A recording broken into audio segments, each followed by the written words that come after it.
Hello and welcome to episode 33 of the RetroSlot podcast. Talking about Street Fighter 2 for the Super Nintendo. Maybe a little Street Fighter 2 Turbo as well, because we definitely lied to you in the last episode and told you we were going to be playing Street Fighter 2 Turbo. And then we said, why don't we play the first one and Turbo? And then I don't know what we're going to do. We're just going to talk about some Street Fighter tonight for the Super Nintendo. And that's going to be awesome. Jay, how the hell you been? I'm good. The world is crumbling all around us. No. We're starting to get notices about schools in the area closing and doing online learning and stuff. And it's like, great. TikTok, it's just a matter of time, and that's gonna screw. I mean, it is what it is. I'm not upset about it, but I typically sleep when Theo is at school, and then I will wake up and you'll pick him up. But if he's home, I don't know when I'm gonna sleep. But other than Somebody's that, got to take care of them. yeah, other than that, we're good. Just, we'll figure it out. But yeah, baby girl was a little bit sick and stuff, but otherwise, yeah, we're good. How about you? How was your New Year? It was really nice. I mean, it wasn't like a big party or anything because, but, there were fireworks in town that we were able to see from the backyard, which was nice. It has been a deep freeze out here, though. Tonight, I think it's around like 7 degrees outside. It is like brutal, brutal cold. Like, Connecticut gets cold for a little while. It's not like, we're not like the Arctic up in Connecticut, right? Well, occasionally we'll get like, it feels like we're in the Arctic tonight. But yeah, it's super cold right now. It won't last, thank God. But man, I can feel it. Even in the office, I can feel it. Like, yeah, you got to turn the heat up a couple of extra notches. Yeah, it's like the kind of weather where you start wondering, like, all right, we got to make sure the pipes don't freeze. Yeah, you got to put the styrofoam things on the things, and yeah, right. Yeah, on the outside ones, I put those on in the fall and I leave them on there all winter. But indoors, I'll like let the faucet just drip all night. We only have one faucet that has pipes on the like outside wall, like a wall that is out, like faces the outside. So that faucet, which is in the kitchen, I just leave it dripping all night so the water doesn't freeze in it, because it has gotten too freezing before. That's no bueno. Yeah, then there's like, how do you fix that at that point? If they get frozen over. You call a plumber. You turn off the water so it stops spraying all over your kitchen. You call a plumber.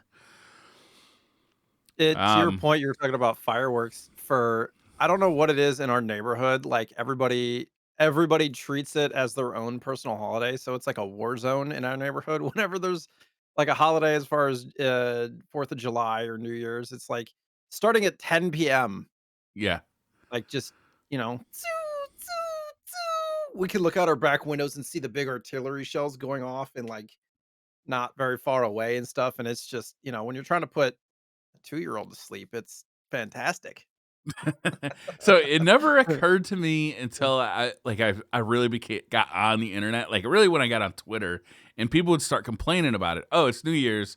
Thanks everybody for setting off your fireworks and like waking up my dog for 3 hours or having my dog bark for 3 hours. I'm like, it's New Year's or it's January 4th. It doesn't bug me otherwise. It was just, unfortunately, she did sleep through it. I'm not like running around and telling people to shut up or anything, but yeah. But it never occurred to me that people had a problem with it. I don't set them off myself. Because we're right by the town. The town does like the town fireworks display, which we can see from the backyard. So it'd be kind of redundant to do it in our backyard. I think I did it a couple of times when the kids were real young with like those small ones that you can buy at like a grocery store.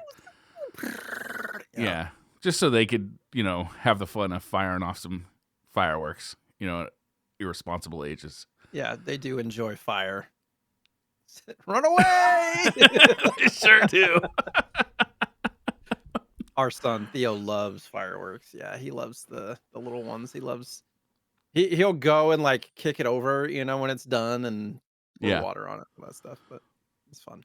Yeah, one of the only times in the last like, my kids think I'm hugely uncool, so they want to spend as little time with me as possible. But one of the few times they'll like stand there and like just have a conversation with me is when I get we have a fire pit in the backyard, and I'll just get that going randomly, and they'll usually come out and just spend a little time by it because dudes like fire. That's the thing. I wish I liked fire pits. I fucking hate them. What is wrong with fire pits? What do you have against fire pits? I can't stand the smoky smell that gets Oh, everywhere. I It love gives that me a smell. headache. Like, it gets all on your clothes and stuff, and then you're Hmm. just like it literally gives me a headache. Like, anything that strong smell, like perfumey or whatever, like, it gives me a headache. So, I mean, I like the idea of hanging around people and, like, drinking, a couple of beers or whatever, but often it's always too cold, and so when you have Well, a fire going, you're, like, sitting there, the fire's going, you're like, "I don't feel a fucking thing from the fire," so you're trying to bundle up so that but if it's during the summer and it's mild, 50s or something like that, it's yeah, fun, but I just the smell, man, it's like a physical illness to me no almost. kidding. Sorry Yeah. to hear I that. wish I liked them, like, I'm not but Wiferton and my son love to do little fires in the backyard and stuff. They're like, "You should come hang out." I'm like, "No." It's like, Also, take a "Sorry," like shower when you come inside, you dirty. yeah, You yeah, and fire then fire smelling fools. no, it's yeah, I wish I liked them. Yeah, it's sad. Anyways, Debbie That Downer is over here. sad. Yeah, can't control it. um, we covered Ninja Warriors a few months ago. I think at this point, was it a couple months ago? Ninja Warriors? Yeah, for the Oh, Super right, Nintendo. SNES. Yeah, yeah. Yeah. I actually just bought Ninja Saviors, which is a sequel for that on the Switch, like a new Mm, Switch game. And I've been playing quite a bit of that. It's pretty cheap. It's like $20. I got the physical copy of it. I had to order off of Amazon because that was the only place I could find it. I generally don't like ordering stuff at Amazon, but it's the only place I could find it. But I've been having quite a bit of fun with that. It's a lot like the Super Nintendo game that we played, but in 16 by 9 and newer. It's a cool nice. game. On the Amazon front, I think hopefully when we don't have young children, I won't feel as needed to I won't feel the need to do this as much, but I very much enjoy just, like, going on, ordering something, and having it here in 2 days. Yeah, Like, I do too. The instead of convenience factor of it is great. The fact that they treat their employees like, yeah, uh, I agree. garbage and like that kind of stuff. It makes me not want to give them my money. Yeah, I Uh, understand. Sometimes though, like it's just the only way to get something. It feels like I went. I actually so I decided I wanted to buy this game and I wanted the physical copy, which I knew was out there. So the first place I always try and go to is either GameStop or Best Buy, like locally, so I could just go. But neither one of them had it in stock. Best Buy didn't have it like in their system at all. Hmm, I don't have any like local like privately owned game sellers here. There's like a retro shop, but they don't sell new games, right? They'll sell like right. PS4 games, but they're old, like they're used games, which doesn't bother me. But you can't go over there expecting to find something. So like I don't know, like sometimes I'll buy something off of like Play Asia or something, but not normally like a domestic release. So I just didn't know where else to go at this point. You used to be able to order stuff at GameStop. I don't know if they still do that. Can you still walk into a GameStop and order a game? Uh, to have it delivered at home? I haven't done that in a long time, I would assume so. I mean, you can just order it online too, Yeah, I guess but I could have done that. That might be the better thing to do. or But you could have gotten one used on eBay but I guess yeah, buying it new we'll probably supports the pay developer more more than on eBay than for a new copy. yeah, it does happen that way. Fortunately, my local games store that I typically go to, when I get stuff, uh, when they first opened, and this is like 8 years ago, and I went there opening week, like when they first opened, it was like 7 or 8 years ago. I think it was like 2013 or 2014.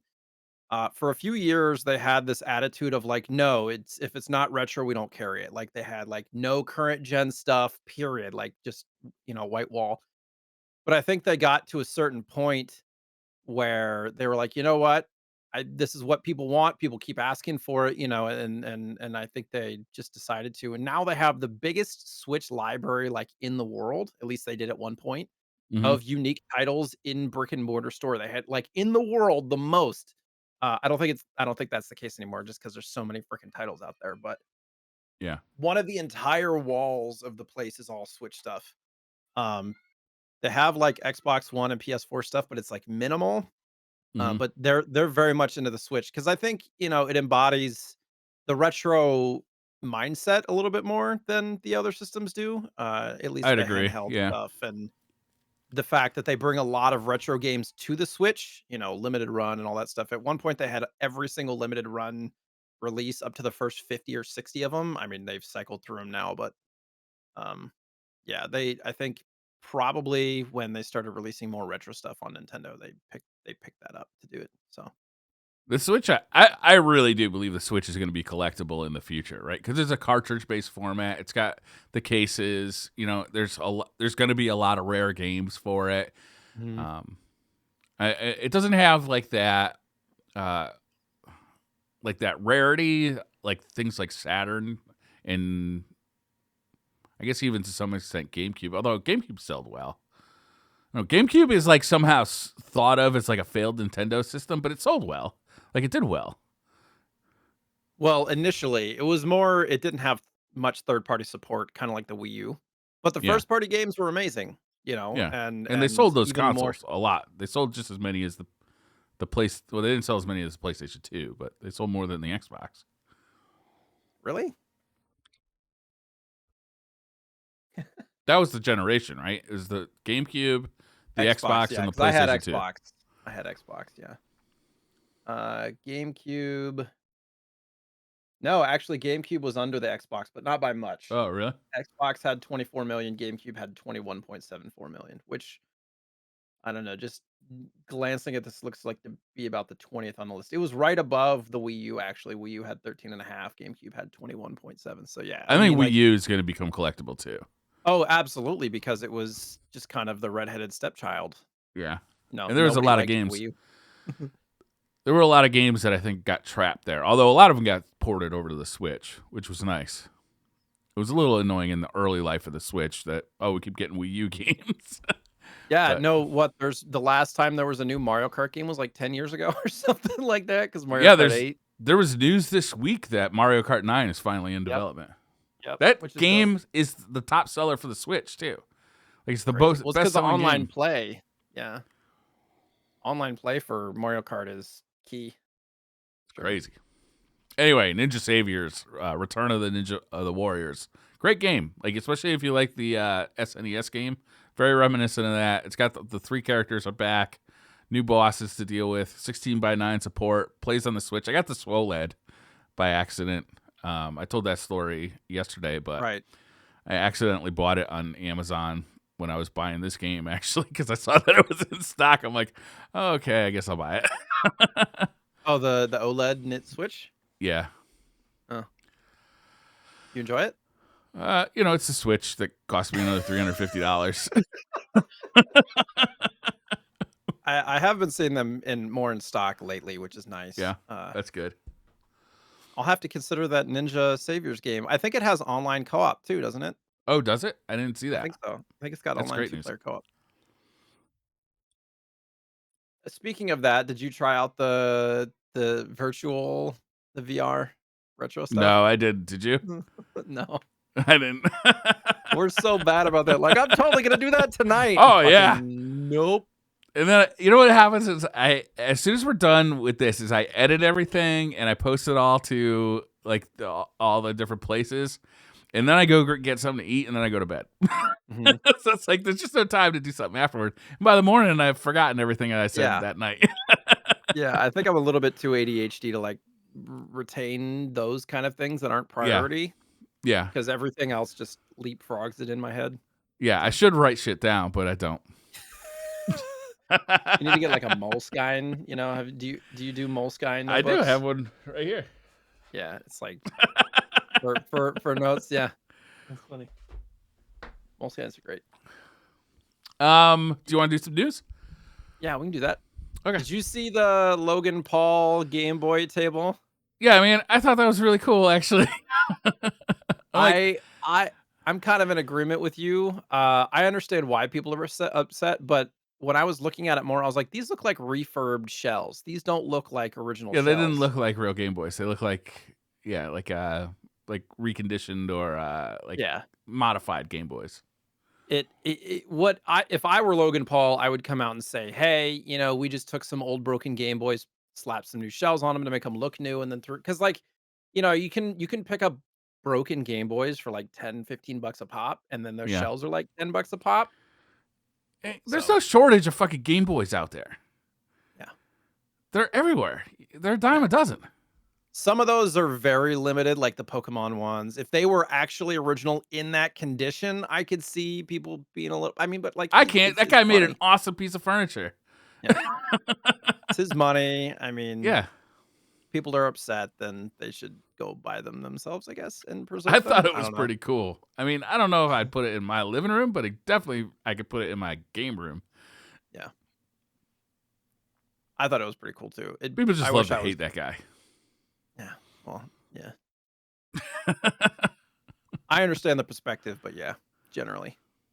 Um, Polymega up. There was a Polymega update, which added Game Boy and Virtual Boy filters. Which for me, as a Game Boy and Virtual Boy person, I thought that was pretty dope. But um, it was just kind of an update. What are your thoughts on that? Don't care about the Game Boy filter stuff. What I did care about is you buried the lead here is that you'll be able to install games that are not currently part of the console's internal database, which I initially thought meant I'll be able to add ROMs, but no, it just means that games that aren't recognized by their internal database, you'll be able to install. I was like, fuck, because this thing doesn't come alive until you can install ROMs. Gotcha. Speaking of ROMs, the Analog Pocket has still not gotten jailbroken, right? Yeah. And I'll be honest with you, that thing is looking less and less attractive to me the longer we go with no ROMs on it. Like, to me, the highlight of that thing will be to have like this awesome device that I could play Super Nintendo, Genesis, Neo Geo, NES, Sega Master System, that kind of stuff on. Because I'm not that into the portable stuff. Like it. Yeah, you And don't have if the it physical doesn't, collection. I don't have a physical collection, especially of Game Boy stuff. I have a few Game Gear games, but like carrying those around, like it doesn't matter to me as much as like what I was really hoping that this thing would get jailbroken right away, and that we'd be able to load ROMs on it. And I mean, if that's not going to happen, there's a chance that I'll cancel my pre-order before it gets to me. You know what I just realized? The little window on the overlay still has Gunstar Heroes. Oh, my bad. I can Okay. fix that. No, it's fine. No, I just I'm noticed fixing it. it. We're doing this. We're The doing the it one live. guy kind of looks like a Street Fighter character. Look at that. Fixed it. All right, perfect. Nailed it. Nailed it. Anybody who's watching the YouTube version, you're welcome.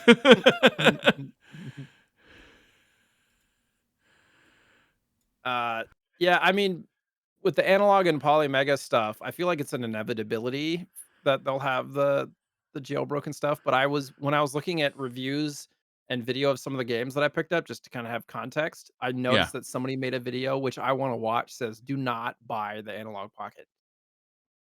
Okay. And he's somebody who's done a bunch of like handheld videos, so I kind of want to check that out and see what he has to say. But I mean, there's a ton of handheld devices that'll play all the ROMs you want to play. mhm. Analog, the difference with the analog is they make the FPGAs that has more accurate emulation with lower latency and that badass screen that they put on that thing. Mhm. Um, I don't know. Like, we'll have to wait and see. The Pocket is a cool device. It just might not suit my needs as much as I had hoped. Sounds like you need like well, it'd be software emulation, but like a Vita I have a jailbroken Vita Vita. that's jailbroken and can play ROMs, but I don't really like it that much. What I really want is a handheld Mister. Yeah, which is basically You what know what it'd I'm be. saying? Yeah. He wants his mister in his hand. I mean, That's right. I want to take it with me on the go. you don't already? No, I have to leave it with my wife, unfortunately. Ooh.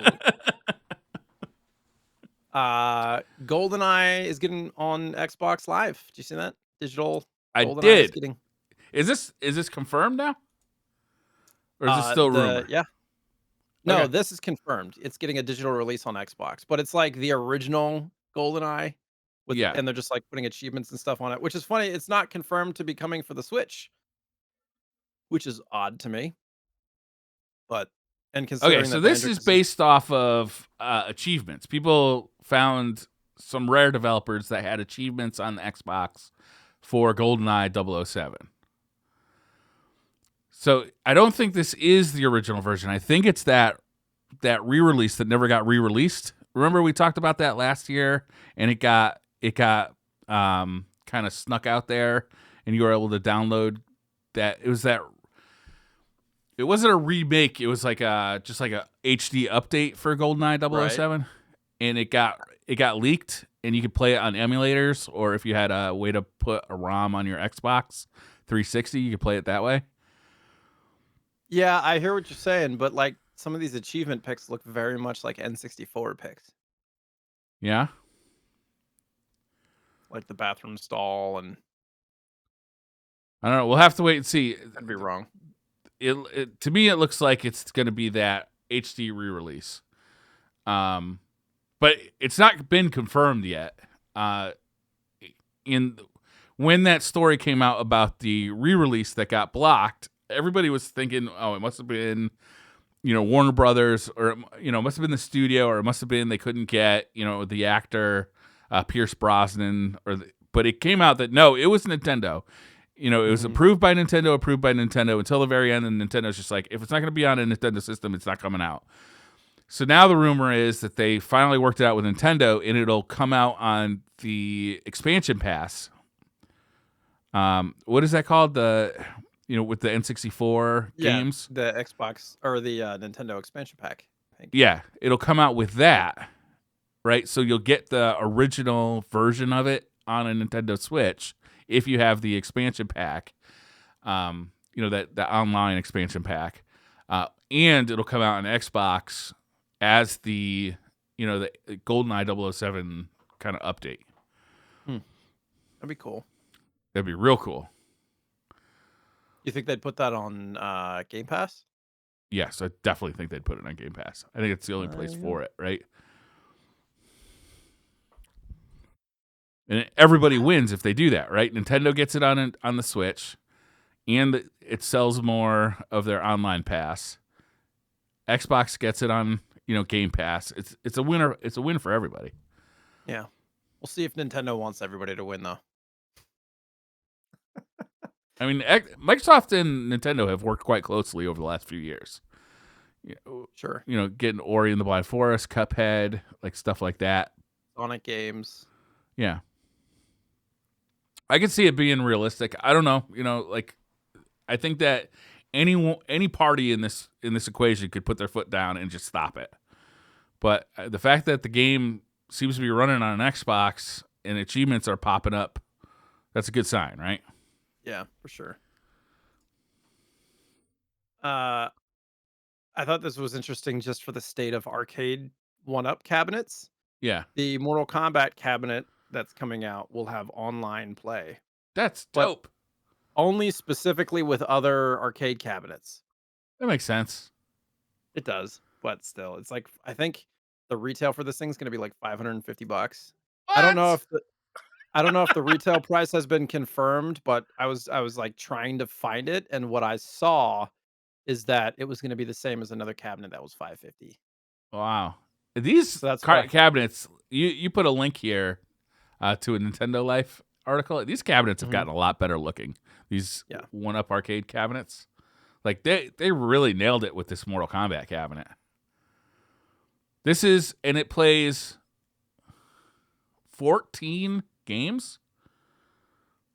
Mortal Kombat 2, 3, Ultimate MK. Apparently it has Tubin. Oh yeah, you gotta have Tubin. Joust, classically linked to Mortal Kombat. Gauntlet, Root Beer Tapper. What the fuck is that? Defender. Oh, are these all Midway games? It must be all Midway games. Yeah. I get tempted by these sometimes, but then I see them like in real life, like the size of them, they're just so small. Like it just kind of ruins the fun for me. Some people have like collections of them, like 10 of them lined up and stuff. I'm like, Jesus. Well, but if you want like a home arcade, Yeah, if you want like a home arcade, it's probably the most achievable version of that, you know.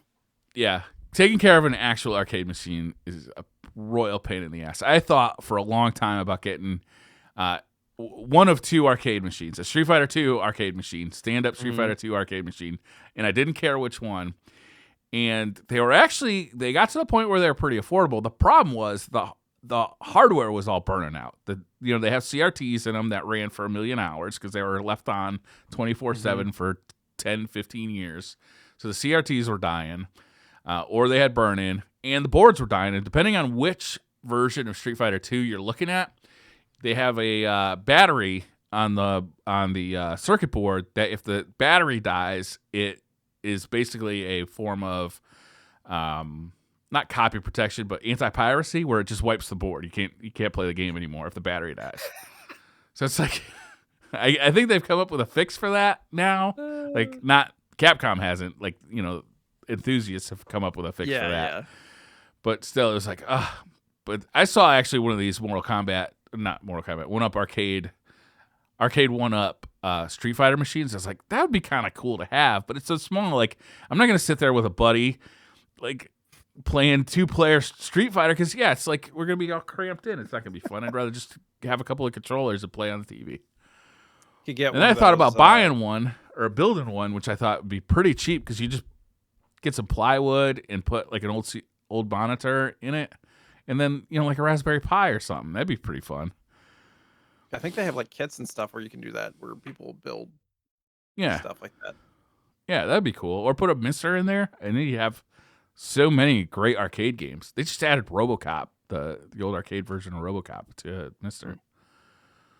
Well, I think that's there are companies that do those like third-party arcade cabinets that have a bunch of licensed games, or potentially unlicensed if you just load them in there. But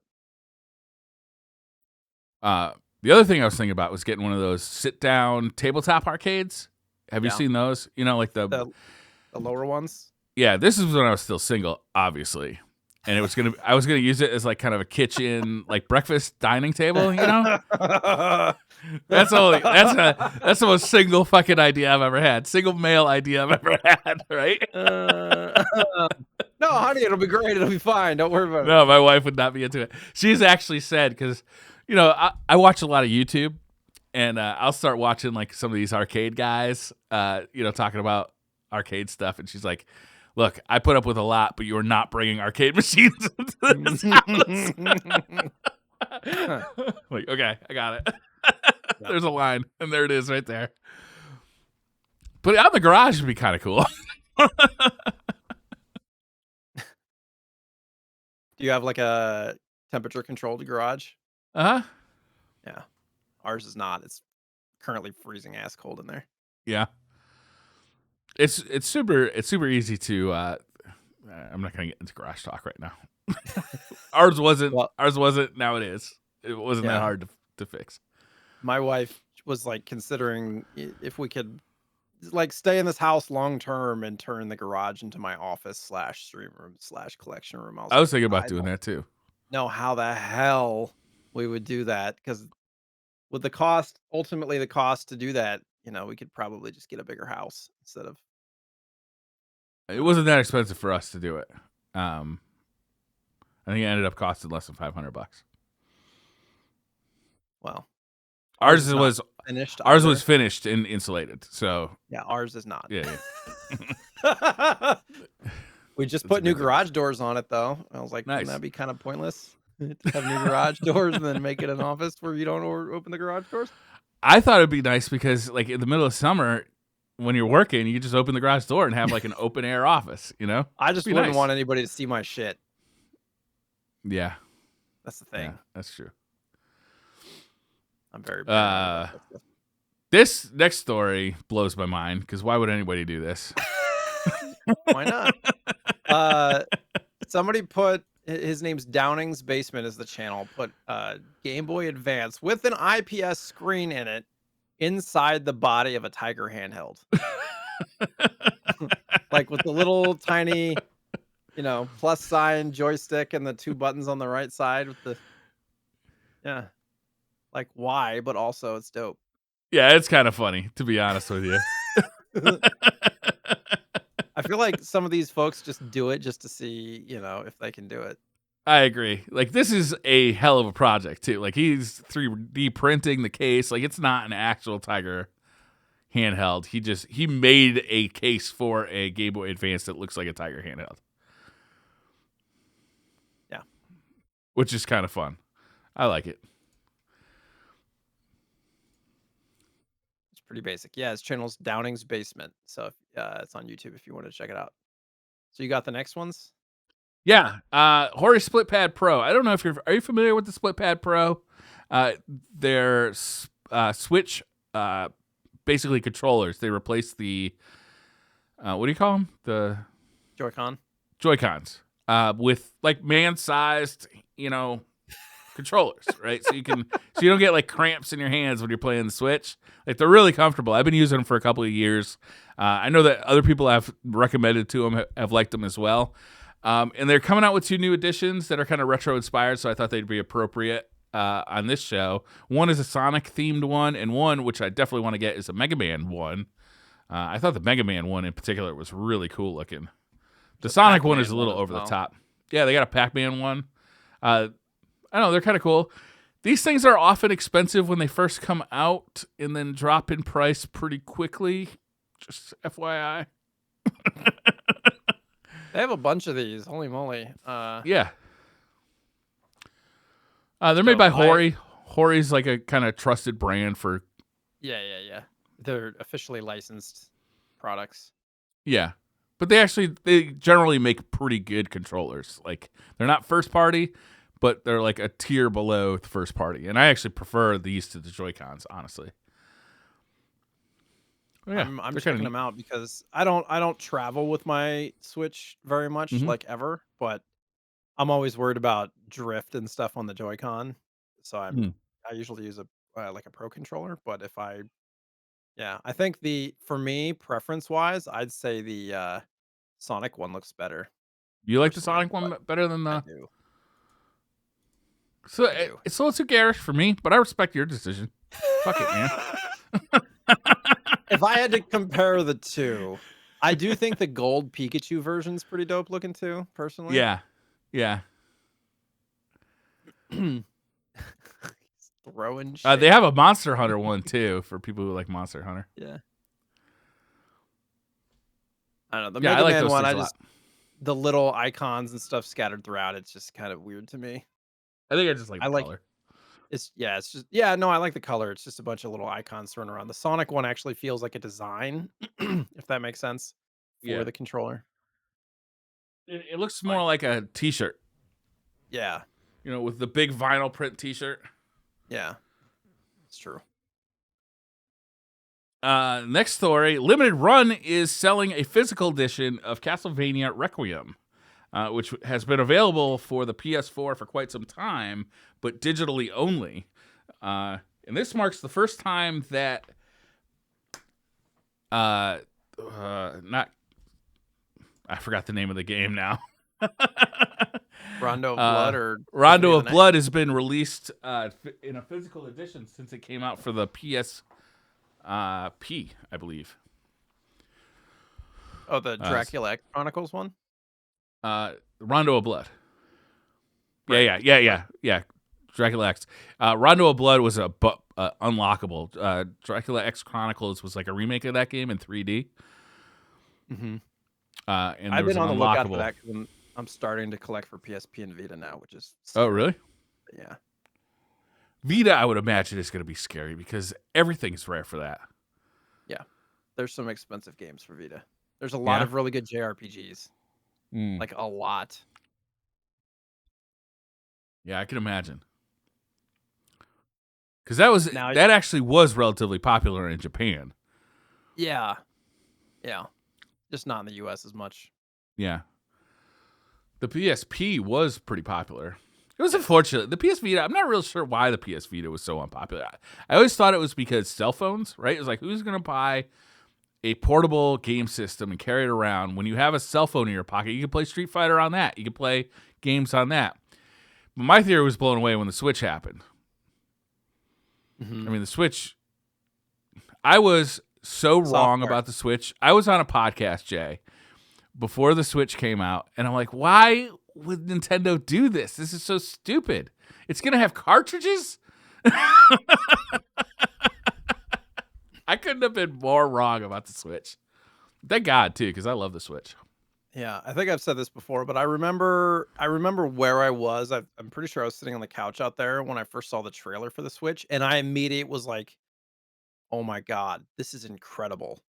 Because not only was it a new console with better like graphics and horsepower and all that stuff. I mean, marginally it's Nintendo, but it having that kind of convertibility from Yeah, handheld to with the dock and everything, I saw it immediately. And I'm not trying to like throw shade or anything like that, but I was like, that is fucking awesome. I had And it I was 180 degrees wrong.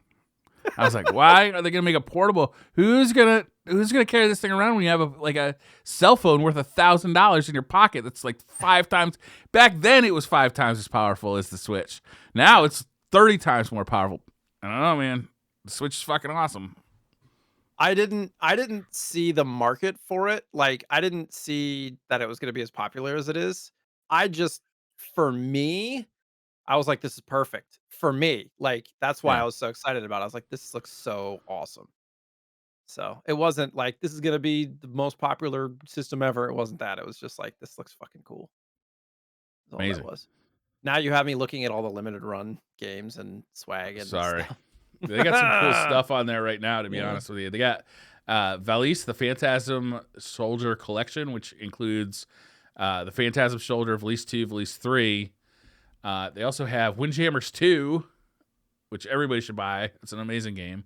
Last chance. Yeah, that one's going away, I think, on Sunday. Yeah, there's some cool stuff on there right now. I'm definitely picking up Castlevania Requiem, though. So They got it's a some other Valise, cool not Valise. Castlevania. That's how I've always said it, Valise. Yeah. Well, I mean, it's a Sega game, so you would probably know. I have like Sid of Valise, but I thought it was Sid of Valis. Hmm. What console is that for? Genesis. Is it for Genesis? I never played Mhm. any of this series. Um, I got so it I more might pick this recently. up just to gotta check those games out. I've heard they're good. I think they started on the Master System, right? Like the first one. I believe so, yeah. I'm pretty ignorant on that whole Yeah, series. no, I am too. I think they're action adventure games though, so it looks cool. Um, yeah. What was the next story? Oh, Pixel FX. This is a cool piece of kit. They have announced the Infinity Switch and the Morph. So this is two pieces of hardware that work together. The Morph is going to be like a retro scaling device similar to a RetroTink or an OSSC. And the Infinity Switch is going to be a switch that is modular. So you can plug in more pieces of the switch depending on how many inputs you need to be switched. And they can have different types of input like component or SCART or RGB, BNC, or even HDMI.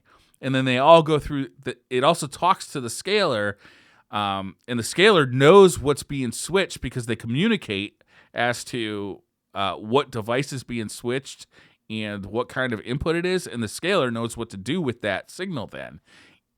You can even plug in HDMI stuff, which is amazing.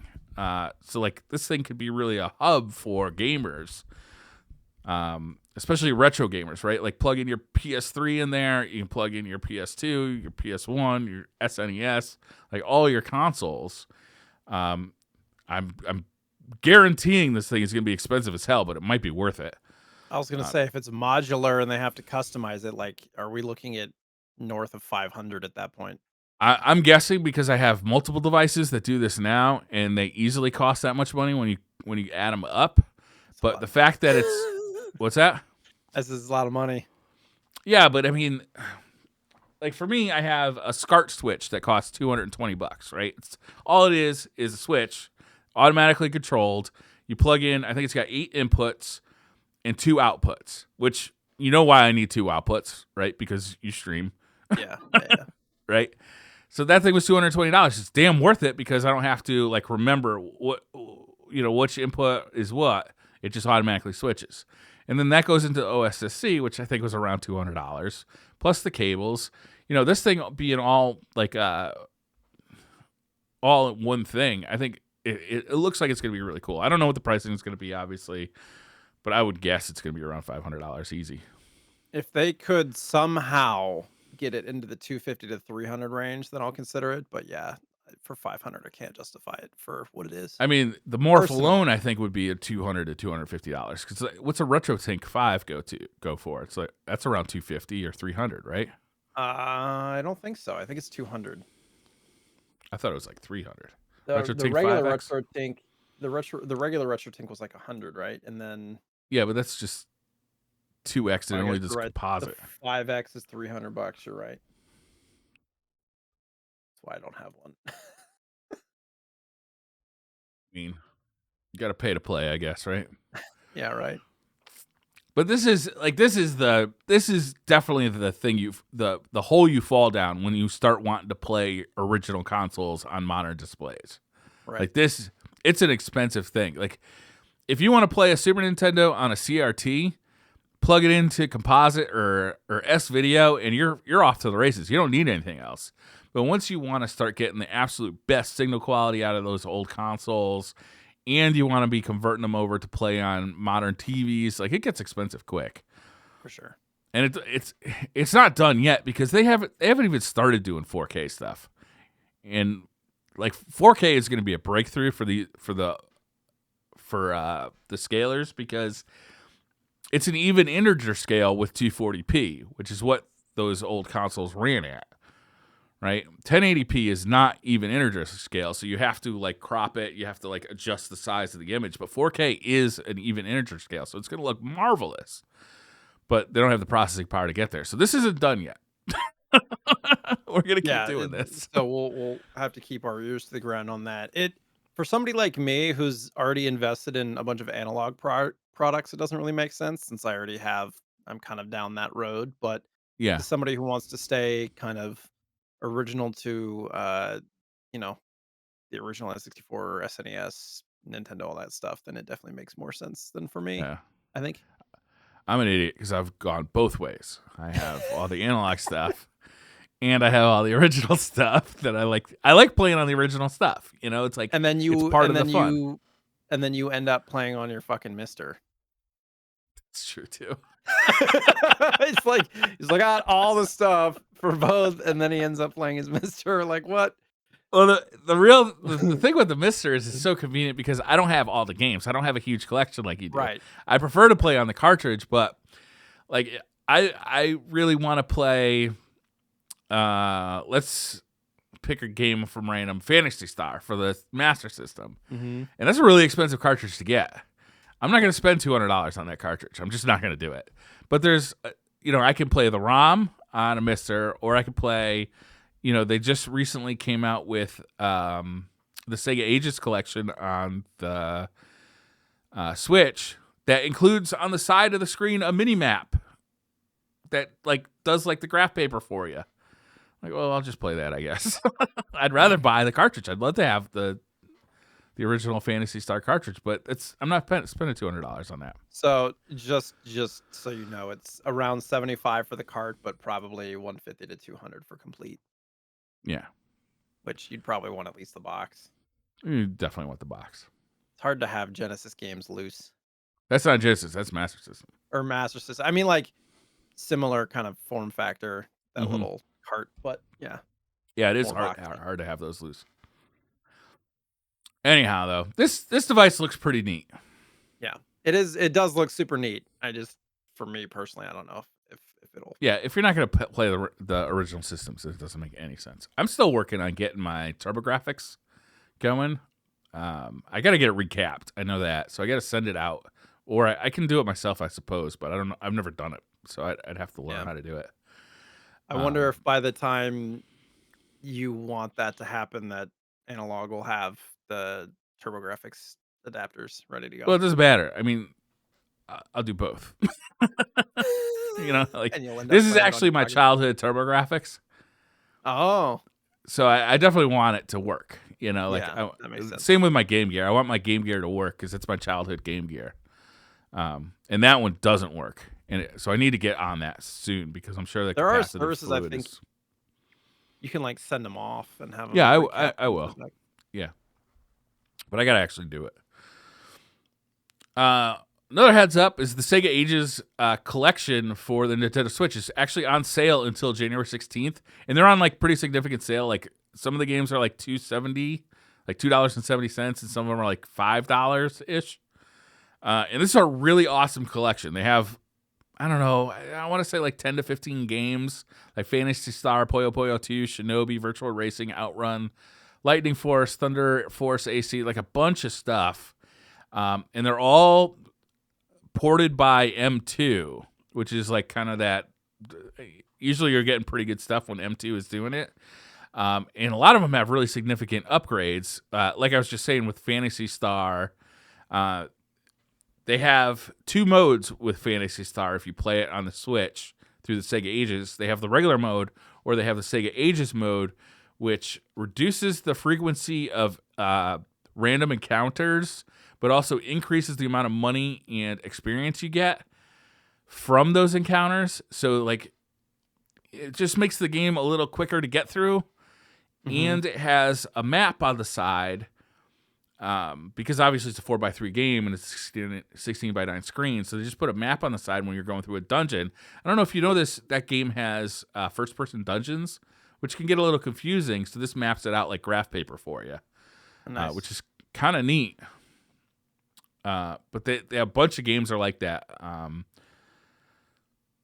This is a heck of a deal. I've been hoping that they were going to make like a compilation of all of these, like in physical form, but so far, nothing on that word. I don't know how well these sold, to be honest. Yeah. Are you like me? Like, because we talk about these Nintendo digital releases, and I've been burned too many times by Nintendo buying digital games to like get excited about stuff. What do you mean? Because the Virtual Console for the Wii didn't transfer the Wii U. The Wii U didn't transfer to the Switch. The The Virtual 3DS Console doesn't transfer.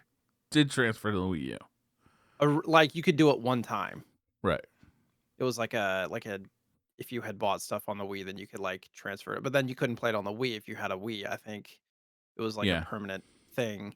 And I don't think the 3DS library links with any of that stuff either. Like just the fact that they're so separated to me blows my Yeah. mind. And then you have like Sony and Xbox where Sony's stuff all syncs to if you have something on the Vita that is also on PS4, you can play it on your Vita and stuff like Yeah. that, like and it's that was one of the I think one of the big reasons why people were in an uproar about them considering closing up those shops is because of that reason, but I don't know why Nintendo like, I just can't justify buying digital stuff on Nintendo anymore. I don't know. Maybe it's just me. I don't like it either. Now that I understand your question, I see what you're saying. These games are so cheap; they're like $2 to $5 that it doesn't bother Sure. me. But I totally understand. When I bought the Switch OLED, I was like really shocked by how archaic, like transferring my account to it was. It's like this is ridiculous. Like it asks you when you first log onto it, it asks you is this a new Switch or are you going to transfer an account onto it? And I said, yeah, I'm going to transfer my existing account onto it. And they say, do you have the original Switch? I said, yes. They say, are you going to continue to use it? I said, yes. So it just says, okay, we're not going to do anything then. We're not going to transfer your saves. We're not going to transfer anything. So I had to read, you have to say, no, you're not going to use the old Switch anymore, which I am going to use the old Switch. You can sync them, but you have to, like, manually do it. You got to manually do each fucking game. Yeah. Like, so I was like, oh, this is really archaic. This sucks. I was not impressed by it. The Switch OLED experience. Synced, especially if you're a subscriber of their service, it should be synced to the cloud, period. All saves should be synced to the cloud at this point. Exactly. And that should be transferred, because who owns one fucking Switch when you have a family? We have 4 of them. We have 2 now. Yeah. Yeah. If you have children that play the Switch, like, you have more than one generally, because what adult wants their child playing on I don't know. That's what the whole Switch Lite kind of market was for. I can only agree with assume that you. it's intentionally obtuse to make it difficult to share games. It's the only thing I can. Sure. Yeah, it's usually what it ends up being with Nintendo, I feel like. It's But yeah. licensing and control. As much as we love Nintendo, fuck. Like, Yeah. some of these decisions, I swear.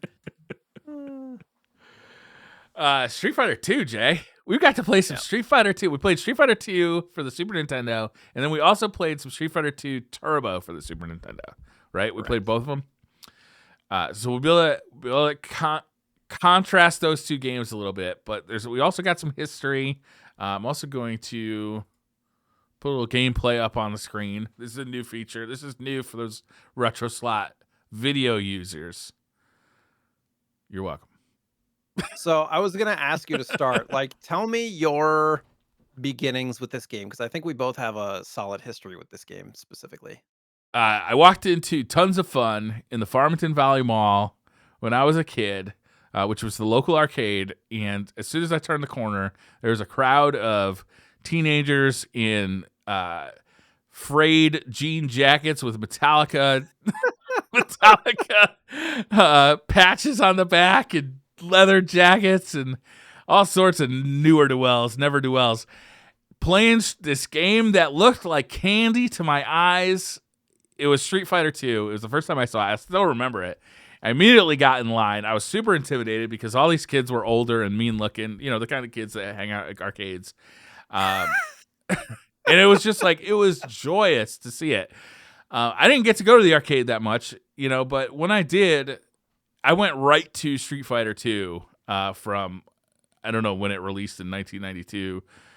From then on, basically. It was like nothing I'd ever seen in an arcade. But when it came home, that's when I really actually got to spend some time with it. So this was an extremely expensive cartridge back in the day. Yeah. I think it was $80. It was either $75 or $80. I just saw when I was looking at like researching this game. But it was an amazing port, and all my friends bought it, played it, and we played it together. Like we'd go over each other's house and we play Street Fighter. Like that's just what we did it felt like years. Like we just played Street Fighter because it was like the perfect. I was just gonna say, did you play it on Genesis or Super Nintendo? We started on Super Nintendo because it came out first on Super Nintendo. It didn't come out for like 2 or 3 years on Genesis.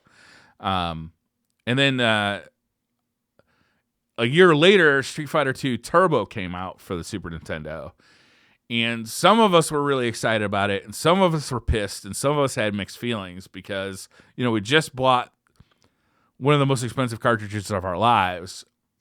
And, it was coming out again at the same price, and there were some additions, some significant additions. Getting the 4 boss characters as playable characters was huge. Being able to one-on-one match, like mirror match, was huge. There were some gameplay additions, like Chun-Li getting a fireball, that kind of stuff, being able to do a spin kick in air, stuff like that. So there were some changes, but it was just so much money. It was like, that was I think our first, that's the first time that ever happened in my life, was like, oh, you got to buy the new one, because that's the new version, but it's like the whole price, But it was amazing. I mean, it took over our lives in 1992, and it did not let go for several years. How about you? So, well, I was gonna ask, who's your character? Who's your go-to? Back in the day, I mean, Ryu, I think, is like meant to be the character that you're drawn to initially, but I really liked Zangief and Blanca. Back in the day when I played a lot. Now I play Ryu because he's the easiest character to kind of remember the moves for and everything. Yeah, Ryu for me as well, and it's never. I even when I played through it, this time I had to play with my guy. Like it's Yeah. just how it is. But I was never really drawn to anybody else, to be honest, other than Vega would be the other person that I was drawn to in subsequent versions. But just because of how fast he was and whatnot, I really enjoyed that. But the story for me, before because we didn't have a Super Nintendo when it first came out. So I don't remember it. I think it might have been within a year of it coming out. Um, but we didn't get it might have been actually the Christmas of '92 was when I got Super Nintendo. So by then, a bunch of games had come out already and all this stuff. And the experience that I had with Super Nintendo in general was it was a reward for our report cards. And you only got report cards once every quarter, right? So, or every whatever it was. And I was in elementary school at the time. And so if I got good grades, at least A's and B's, then we got to go to Blockbuster and rent a Super Nintendo, which, if anybody remembers, it was like a $75 deposit or even more than that. Might Okay. have even been like $200 deposit just to, rent a system. And the only game that my brother and I could agree on getting, who was 5 years older than me, was Street Fighter. It's the best choice. Yes. And every time we rented the SNES, that's all we got. We got one game with the SNES and we always got Street Fighter. So it was like at least 4 separate rentals, through the year where all we got was Street Fighter, and my brother hated that I would just mash buttons and beat him, and we Yeah. would play with our friends in the neighborhood, and I was, I was the 7-year-old, 6-year-old kid who would beat people just by mashing buttons, and people got pissed. But, um fast forward to that Christmas where I got the Super Nintendo, yeah, and I'm not even sure we ended up buying Street Fighter, but we still played it a lot, and like you said, every time I went to the skate rink in Alabama, that was basically my arcade because it was like they had the skate rink, but all around the outside of the rink, it was just arcade games for days. Yeah. So, played a lot of Street Fighter, but always ended up going back to Ryu. I would try all the other characters, and I learned a lot of the moves and stuff, but just I don't know what it was about Ryu. Just for me, it was the roundhouse kick, was my main attack, and then the Hadouken, obviously. Yeah. But yeah, so it holds a near and dear place to my heart. I really didn't play Turbo or Alpha or Super Street Fighter or anything like that really growing up. Yeah. So getting to experience that for the first time really this last week. And I happen to have 5, well, there goes the camera. 5 different versions of this game. That's I amazing. have just recently I got Street Fighter 2, mint, like I wanted it mint, Yeah. because of how important it is. But Street Fighter 2, Super Street Fighter, So 2, Street Fighter 2 Turbo. I don't know about you. I could kind of tell by the way you say this is I don't consider all those games to be this game. They're sequels, right? Street Fighter 2 and Street Fighter 2 Turbo, I feel like are essentially the same game. Super Street Fighter 2, I think it's arguable that is a sequel to Street Fighter 2 because they changed so much about it, and Yeah. it was in the arcade. It was on the CPS2 Capcom board, not the CPS1, so it looked a lot Right. better. Didn't sound as good, but it was so different. And then Street Fighter 2 or Street Fighter Alpha, I feel like is almost a side Yeah, it's story. way different. Yeah. Yeah. Like once you get into the Alpha series, I feel like that's different. There's still fighting games, there's still Street Fighter games, but it's a different game. Sure. I just included them all here, but just because I thought it was ridiculous. They're all There's Street 5 Fighter different, though. Yeah. or there's 4 different Street Fighter 2 games on just Super Nintendo. Yeah. And then this last one, for anybody who's curious, I cured this a couple of years ago, the not for resale cart, which I don't typically collect for, but it was a toss in with other stuff that I'd got from somebody. So This was also a major coup for the Super Nintendo to get Street Fighter, right? Street Fighter was because it was an absolute phenomenon. And it came to Super Nintendo, I don't know, a year or two before it came to Genesis. And I'm sure that sold a ton of Super Nintendos, right? Is because that war was being fought in the streets tooth and nail, right? Yeah. Between the Genesis. I don't think there's ever been like such a competitive console war as there was in the 90s between those two companies. And to get Street Fighter 2 on the Super Nintendo, and the fact that it looked that good and it played that well, because I mean, if you look at it now analytically, it's obviously not an arcade quality port. But back then, to get a port of such quality that it not only looked good, it sounded good, it played well, like everything about it was really top of the line. To get that on the Super Nintendo was just like, it was mind boggling. It was, yeah. we'd seen arcade ports before for the Genesis and for the Super Nintendo and for, the NES, but nothing like Street Fighter 2. Street Fighter 2 was astounding. Like, the character sprites were so big. They did so many different things. It's just funny, too, because quantifying it in a way where if you look back at, like, the Atari age with the arcade stuff, like Pac-Man or Donkey Kong or whatever, and then you look at the Atari ports of it, and they're just fucking horrible and just they're totally horrendous. awful. Just it's hilarious to me. Even for the NES, though, Donkey Kong was missing the second level for the NES. Like, Did it? Yeah, how Nintendo, you made that game. Come on. I mean, the Genesis definitely had some great ports from the arcade. Strider, Ghouls and Ghosts, I think, are like right up there. But man, Street Fighter 2, it was such a cultural like phenomenon. It was huge. But then to get such a great port for the Super Nintendo that played so well, looked so good, sounded so good, it was just amazing. Well, yeah, they credit Street Fighter 2 as kind of the beginning of competitive gaming in a lot of ways. Sure. I mean, before that, it was all high score based, right? Right. I mean, as far as like fighting one-on-one kind of it's what started Evo basically, right? So Yeah. Yeah, it that's true. still is the best-selling Capcom game and the highest-selling third-party game on the SNES ever. Right. I actually saw sales numbers for that. I'm going to check that again. Like, the market for just Street Fighter 2 was billions of dollars.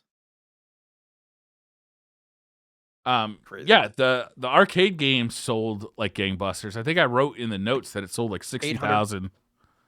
Or wasn't it like hundreds of thousands? That was for the Super Nintendo game, but the arcade cabinet Okay. sold 60K. That's a lot of cabinets. That is a lot of cabs. And 20 to 25,000 arcade cabinets came to the US. Which you think about, like, that, that's a lot of cabinets. But then Championship Edition sold even better. It was like 60,000 cabs came to the US. I have sales numbers here. This is from Wikipedia. I saw this earlier. This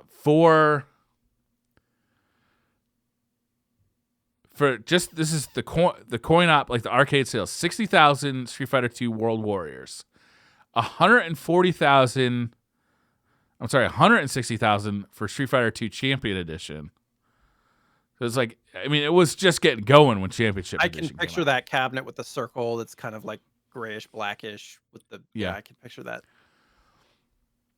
Yeah, it was just gigantic. And then for the Super NES, here's the home sales. 6.3 million Super NES of Street Fighter 2 World Warrior. 6.3 million. It's the original cartridge. Yeah. That one with the goofy ass Blanca.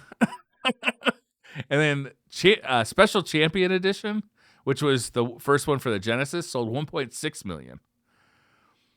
Street Fighter 2 Turbo sold 4.1 million. So 4.1 million on top of 6.3 million. It's over 10 million. That's crazy. Yeah, isn't that crazy? And then the new challengers, like, Super and all that stuff came out. And they, it started to decline, I feel like, with Super. Like, people couldn't justify just buying the same game over and over again. Mm-hmm. And, other things like Mortal Kombat, other fighting games had come out by then, which diluted, I'm sure, some of the excitement Mortal just Kombat for Street Fighter. But yeah, it was huge. And then the game, the game itself, like, besides the sales, besides like the cultural impact, the game itself is just fantastic. It not only did they do it first, but they did it so well.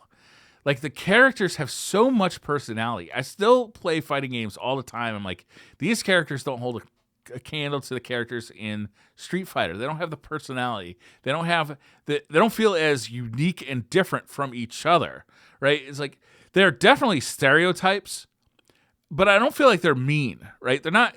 There's no cruelty in these stereotypes. They're just like, we're gonna pick people from around the world. We're gonna pick, like, what fighting style would make them interesting, and like playing as Zangief or playing as Ken or playing as Blanket are all completely different experiences. And I think that was one of the things that was completely new and unique to this game, and that like just a lot of games fail to get right even now. You know, a lot of fighting games just there's not enough differences between the characters. Like they don't feel unique to play. But they also had so much personality that you couldn't help but love the cast. Like even the bad guys, I loved Balrog, you know, or the boxer, depending on where you're from. Mike Bison. Right? Yeah. I loved all of the personality of them, the way they looked, the way they were drawn, and then the music was iconic too. Yeah, the music. I can't remember. I wrote down in the notes who did the music. Yoko Shimomura. Yeah, she did the majority of all the music herself, and she describes in her interview that she just tried to picture like what music would come from each of these places where the fighters were from, and I feel like she nailed it. You know, they all feel distinct. All the fighter themes feel distinct. They feel like they belong in Street Fighter, but they also feel like so they feel cohesive, but they also feel distinct per fighter, and I think that was really great. Yeah. But the sound effects too is like each hit is like thunk. You know, it feels so satisfying to land that poof. There's so much bass to it. I feel like that's one of the problems with some of the later Street Fighter games is that they lost that like that visceral thud that happened when you punch somebody. Very treble based instead of bass. Yeah. Yeah, they lost that bass. Man, it was like I'll be honest with you, Jay. I buy this all the time. Like anytime Capcom releases a Street Fighter game, I buy it. Really? But on my Switch, I currently have 2 versions of Street Fighter 2 kind of ready to go at any time, and I'll just boot up. Like if I'm watching TV or something, I'm like, I'm gonna play a little Street Fighter 2 and just start dinking along. You know, maybe I'll get all the way through an arcade like session, or maybe I'll just like get beat by E Honda halfway through and turn it off. Like it doesn't really matter. I just fucking love Street Fighter, man. Did you did you get through the end of it this week? I played it all week. I played both the Street Fighter 2 and Street Fighter Turbo for the Super Nintendo. I kind of wish that we had included the Genesis one in because I feel like it deserves to be here. It's kind of halfway between the two, yeah. Yeah. Like for my money, I don't know that it's like it's an essential must play to play the originals on Super Nintendo because it's so easy to play the arcade games at this point. Like there's a Street Fighter collection currently on PlayStation and Switch that they just ported the actual arcade games, like all of the arcade games from Street Fighter 2 to Street Fighter 3 Third Strike, like every one of them. So you can play the arcade perfect ports now, like handheld or on a PlayStation 4 or whatever. But it was really fun to see what they had done with these SNES ports again and really play with those. Right. I had the Genesis Champion version. I think I traded it in at some point not that long ago. Yeah. But one of the things about that game is if you're playing with a controller with only 3 buttons, it makes it kind of difficult, doesn't it? Yeah, because you gotta press start to switch between the punches and the kicks. But they released the 6-button controller. Right. Yeah. If you had one, but yeah, just thinking about the original OG controller. You're not buying Street Fighter 2 and playing it on a 3-button controller. That's ridiculous. Some people did though, like some stupid people. Well, this was one of the arguments for Mortal Kombat too when it first came out. Like it played better on Genesis, but the controller was not as good, you know, unless you but buy a 6-button controller, it was $20. It's not like today where controllers are like $80, you know? Yeah, that's true. I don't know. Save some room in the budget for the controller because you're gonna need it, and you really want to, dummy. Yep. No, I get the 6-button controller. You get the 3-button controller. Yeah. I need a handicap. At my house, like I had mentioned that all my friends had it. We all played it. At my house, I actually had 2 arcade sticks. So you had a choice between an arcade stick or a regular Super Nintendo controller. Actually, the secret weapon, though, I'll tell you, I'll let you know what the secret was. This pad right here that I had to dig out. The turbo? Oh, yeah.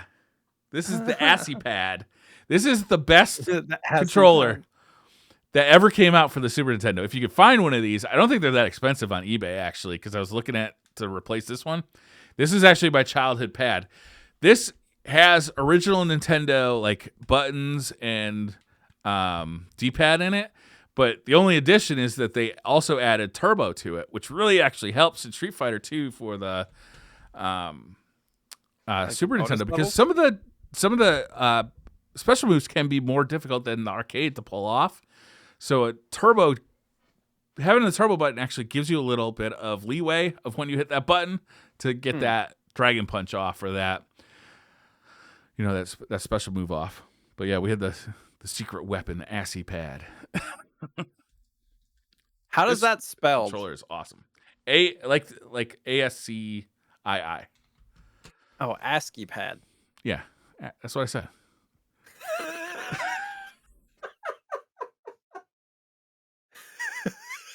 I kind of like your way better, to be honest. The ASCII pad.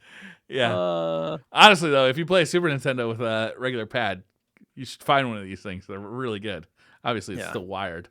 It's actually hooked up to my Super Nintendo. I learned some things going through the notes and stuff that I found interesting that I didn't know otherwise. Apparently, in development, they made it so that 1 out of 256 button presses will trigger a super move randomly. I didn't know that either. I would find that to be annoying if you're good at the game. Well, no, I think it was more used as they said that it was for people who weren't very good at it, so that they could feel powerful, Like, whoa, how did I do that? Yeah, because the one of the whole reasons that Street Fighter 2 was more popular than the original Street Fighter game was because of how kind of easy they made the input stuff, right? Yeah, they that made it more first achievable terrible. for the general public. So, If which you ever try and play that original game, it is bad. It's rough. I haven't played it. Like, is there any way to play it? Yeah, it's on. If you buy the Street Fighter collection that's currently on the Switch or the PlayStation 4, it's in there. Okay. That's a great collection because it has like all of the Street Fighter games in it up till I don't think 4 or 5 is in there. Some of those, like on Dreamcast and PlayStation and stuff, are pretty dope. Yeah. Sega Saturn had some good collections. Dreamcast had some good ones. Some of the other points that we were talking about, I think that hackers took the original Super Street Fighter and made bootleg copies with faster speeds, and that's kind of what inspired Street Fighter 2 Turbo. So Nintendo basically shut down the bootleggers, like, hey, you can't do that. But then they took inspiration from, i.e., they stole it and put it into a game and sold it for $80. There apparently piracy was a big deal for this game. It's like a lot of people were pirating it and putting it on arcade machines, so they were really fighting against that. And one of the big ones was Rainbow Edition that I think was really popular, and that had faster, it was sped up, and it also had like, instead of 1 fireball, you'd throw 3 fireballs, stuff like that. I don't know why. That ROM. Yeah, I played some Street Fighter 2 Turbo. I didn't really care for it very much. I've been so ingrained with the original that playing it faster just was frustrating for me. I don't like it as much either. I generally don't leave it at its fastest setting. I'll put it to 1 star. At the beginning you could select how many stars with the speed. I'll put it to 1 star because I'm too old to play at 3 stars anymore. Reaction speed's not that fast. But I don't think it's aesthetically as good looking. The color choices that they use to make it look different, I don't think it's like as iconic. Some of the levels look really good, but some of the levels just look not as good. And some of the character sprites, like the color choices that are kind of like the default, don't look as good. You can hit start to select your character to get the original colors instead of hitting like a action button. But yeah, I don't prefer it either. I prefer the original. A lot of the sprite animations, just like you think about if you're Ryu and wind, he does that thing where he's standing there and it looks like there's wind going. When it's sped up, it's like, it's just, it doesn't have that same kind of visceral feel to it. Yeah. When I was a kid, I actually sold my original Street Fighter 2 cartridge to get Street Fighter 2 Turbo, and I had regretted it. Like, I wish I had kept it kept both because I like both versions of the game. Yeah. We kind of touched on it a second ago, but Balrog slash Bison apparently, like, originally in Japan was named M. Bison for Mike Bison. That's Yeah, Balrog. That's the boxer. It's after Tyson. right. But they changed M. Bison to be the final dude with the cape, and then they changed Bison's name to Balrog. Well, they did a 3-way switch. In Yes. in Japan, Vega was what we know as M. Bison. Right. And Vega was called. It's confusing. I've had too Something much else. whiskey. And that's why now they call him the Boxer, the Claw, and the Dictator. Right? It's Yeah. because you can't talk about Street Fighter without somebody saying, well, actually. Yeah. Yeah. So now you don't even use their names if you're talking to somebody in the FGC because you just say the Boxer, the Dictator, or the Claw because otherwise it just gets confusing. Yeah, it's true. I think actually in South America there was another name change too. Anyhow, yeah, it's confusing. There's a little thing in one of the kind of end game screenshot things where it says you must defeat Shenlong, which yeah, it's not possible to defeat him, but it turns out that that was actually just a typo. translation. Yeah, no, it was a mistranslation from the Japanese where it meant like, you must defeat this person, or it was supposed to say something else like you must fight to win or whatever. But for some reason it translated to defeat Shenlong, which he doesn't exist. But that went into a magazine where the EGM. magazine doesn't, yeah, that as an April Fool's joke came out with a strategy to fight Shenlong, and it was just fruitless. Like there was no way to do it, so they were just, this is a If I total remember prank. correctly, it was also ruthless because it asked you to do things that would be like really really difficult. Like you had to like get like you had to like beat the game without like ever have gotten any damage or ever getting punched or something like that. Jesus, yeah. Yeah, And then you do it, you're like, yes, and then nothing. yeah, nothing. April Fools. Uh, Yeah, there was 5 different arcade versions of Street Fighter 2 and 9 home console variations across the different consoles. And counting. Just in that generation. Yeah, yeah. Well, yeah, up to this generation, I guess, because you consider the Switch version and stuff too, but it's crazy. Yeah. Um, I think the last time they released a version of Street Fighter 2 in the arcades was like 2003. So they're still making Street Fighter 2 11 years later, right? That's Yeah. how big that was. I think it was 11? called Math? 1992 to 2003. Oh. I thought you were saying 2003 to 2022. No. The arcade version. Last time the arcade version of Street Fighter 2 came out, I think it was called Ultra Street Fighter 2, the Final Challengers or something like that. It was a cool version too because it included characters from all the previous versions, so you could play as standard Street Fighter 2 Ryu versus Ultra Street Fighter 2 or Super Street Fighter 2 Feng Long. Like kind of like that kind of stuff. It was a really cool version. That's cool. Did you enjoy the movie? Yeah. Jean-Claude Van Damme movie? Oh, I thought you were talking about the anime. Oh, no, I was talking about the No, I don't know what Jean-Claude you're talking about. and the, what was her name? Kylie Minogue? Yeah, she played Cammy. It, at the time, no, I didn't. I was like, oh, they really made a crappy movie out of this. But now, like going back in time, it's kind of fun, just like how bad it is. But yeah, I mean, it's a bad movie. I mean, it's I better than the loved it as a Chun-Li movie kid. they made. Oh, no, I didn't see that. Or wait, did I see that one? Did that one come out within the last, like, 10 or 15 years? Yeah, that one stars the girl from the Superman TV show. Oh, that's, like, really recent. Yeah. Last 5 years or so. I should check that out, but I loved the original movie. I was also pretty young. I was, Yeah. like, 10 maybe. It's similar with, like, Mortal Kombat and the Mario Brothers movie. Like, they were The Mortal horrible Kombat movies, but movie I loved was them. good, though. Eh, It was good. It was a good the movie. original one? Yeah, it was. It was a good movie. The The music. music was good. The action was good. I mean, the CG doesn't hold up at all anymore. But at the time, that movie looked good and it was a fun movie. I mean, it wasn't going to win an Oscar, but it was good. Yeah, I mean, I don't know. I enjoyed all of them pretty equally, Yeah. but just having video games be on the big screen was enough for me as a kid, to be honest. Yeah.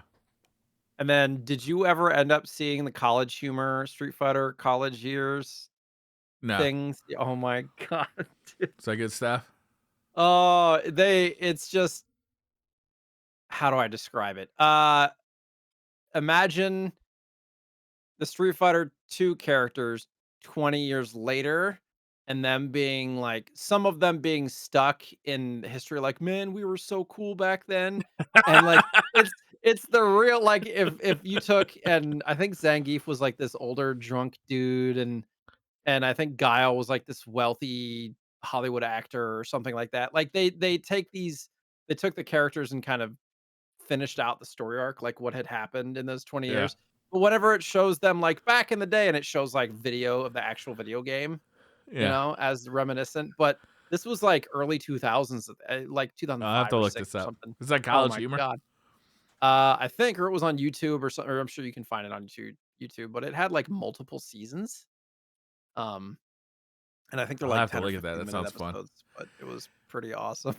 There was a Pretty Street good. Fighter web series not that long ago. I want to say like the early 2010s. That was for serious. Like they were taking it seriously, and it kind of started off with the story of Ryu and Ken training together in Japan. That kind of got better and better as they went, but eventually it kind of went nowhere. Like they stopped making it. Somebody needs to make that now. Like just the production value of stuff now. Can you imagine kind of a because they made the new Mortal Kombat movie, which I thought was solid.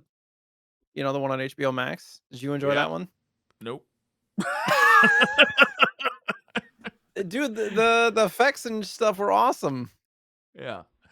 Did you play Mortal Kombat 11 by any chance? No, I haven't played Mortal Kombat in forever. Well, Mortal Kombat 11, what they're doing right now with the story in Mortal Kombat is so fucking fun, and the characters are so good, and like it just goes all over the place, and they're really those games. The story modes in them are really good. 9, 10, and 11 are really fun. Mm. There's no room for a movie. Like I don't know how you make that movie any better than the story they're telling in the video game. To be honest with you, Sure. and Street Fighter is a little different problem. It's like there's no actual story to Street Fighter, so you're gonna have to invent one, and that's what they did for that movie. All of the canon for like the game and the original movie and stuff, they're kind of contradictory.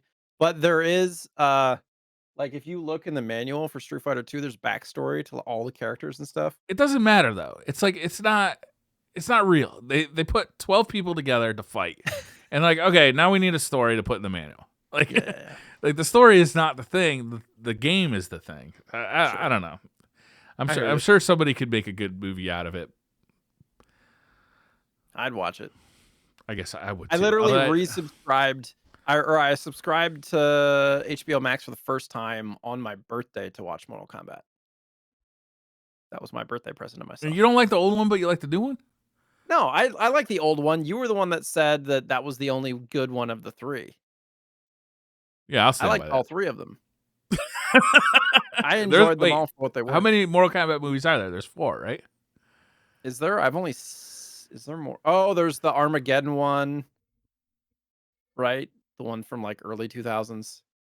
Man, I'd have to look it up now. I remember 3. Is there a 4th? There might be a 4th. Well, I thought the new one was the 4th. I believe you. I just don't remember what the other one would be then. I don't either, and I could be wrong. Or Annihilation was the name of that one. That sounds right. That sounds like a Mortal Kombat movie name. Now I have to look it up. Pretty sure Apocalypse? No, there's 3. The original Mortal Kombat, Annihilation, and the new one. So, yeah. Oh, okay. I was like, So I remember those 3. there's no third one. Like back in the day, I thought for some reason there's a third one.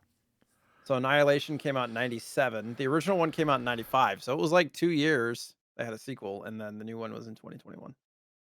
This game also started a clone. Like, there were so many Street Fighter clones after Street Fighter 2. It was like oppressive. There were so fucking many.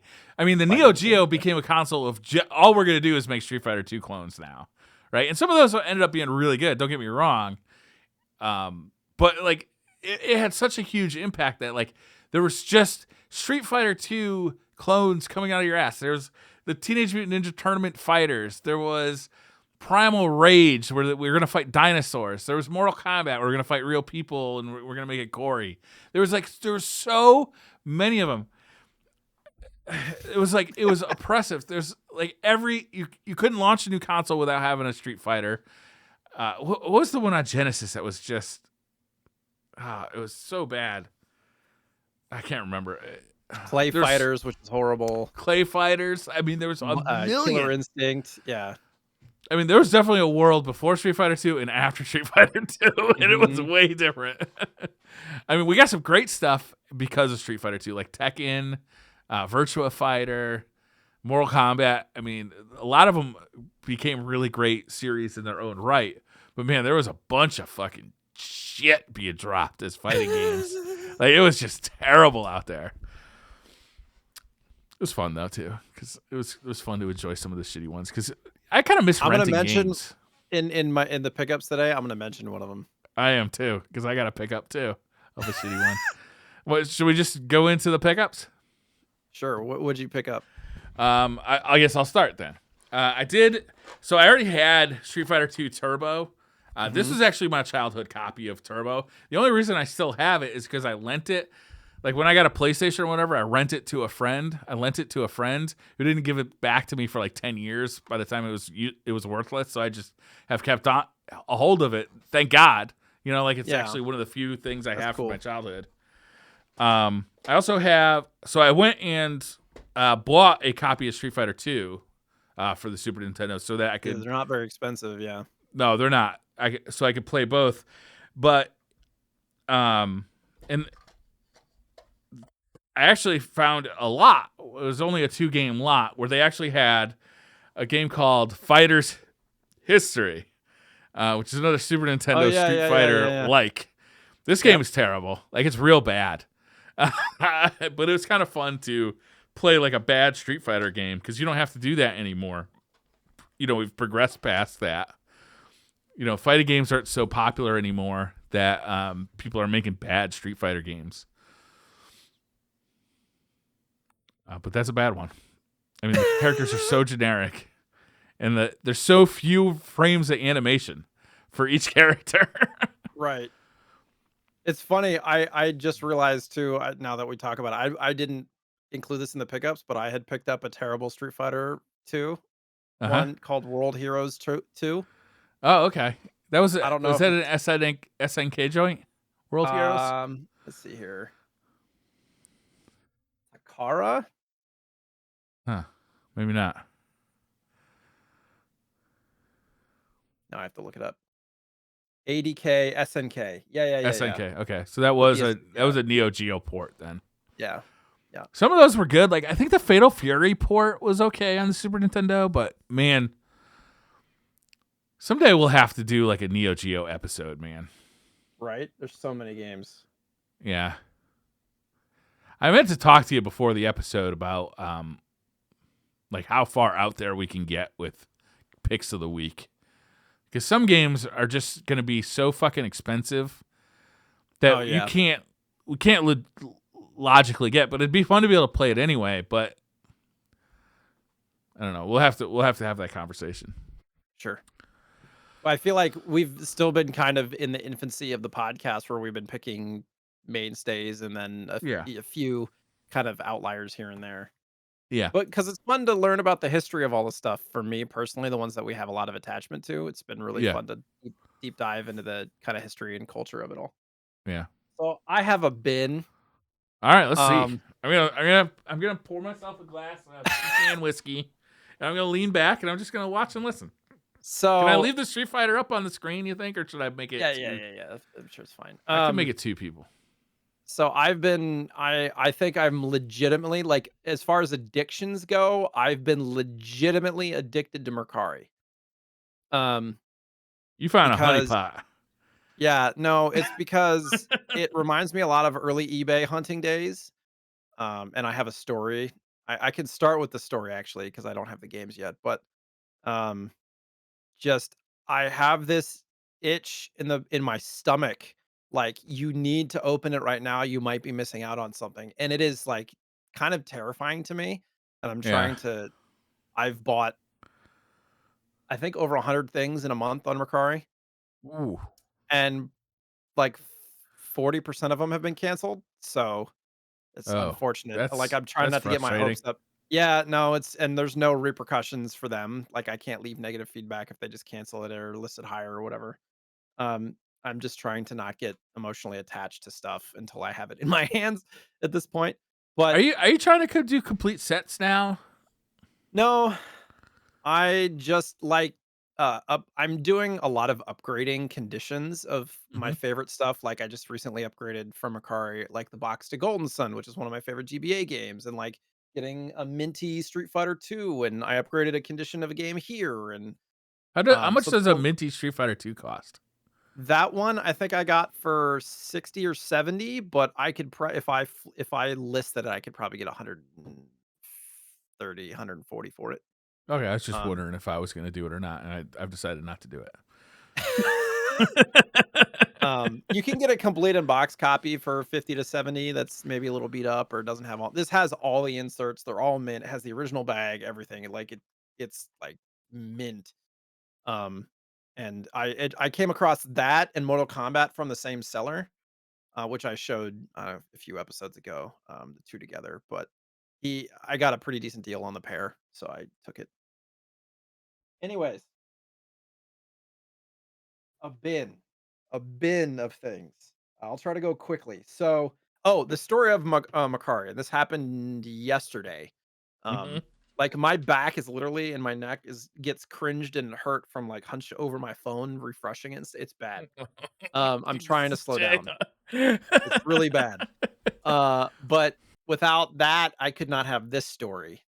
Okay. Um, and I actually have 2 stories. I'll focus on the one. So I bought this Game Gear or excuse me, Game Boy Color lot. It has the system in like 20 games for 75 bucks plus shipping. It's probably worth 3 times that, which there's a few games that I wanted to keep and then I'd flip the rest, make my money back. That's what I do. As always, I messaged the seller and said, "Hey, do you by chance have anything else?" Right? I pretty much collect for all systems, but mostly Nintendo. She's like, "Sure, let me check." And 10 minutes later, I get this list of like 30 games, exactly 30 games. And I start going through the list: Pokemon Emerald, Pokemon Ruby, Pokemon Black 2, 2 copies of Diamond, copy of White, and a bunch of other stuff. I'm just mentally going through because I know where the market is. I can quickly calculate stuff and respond within a minute. I'm at $500 in my head of value at least. And I just quickly message, yeah, I would like all that stuff. I don't wanna cherry pick, so how much for everything? I don't wanna leave you with few games. She responded, "Yeah, sure, that makes sense. How about $50?"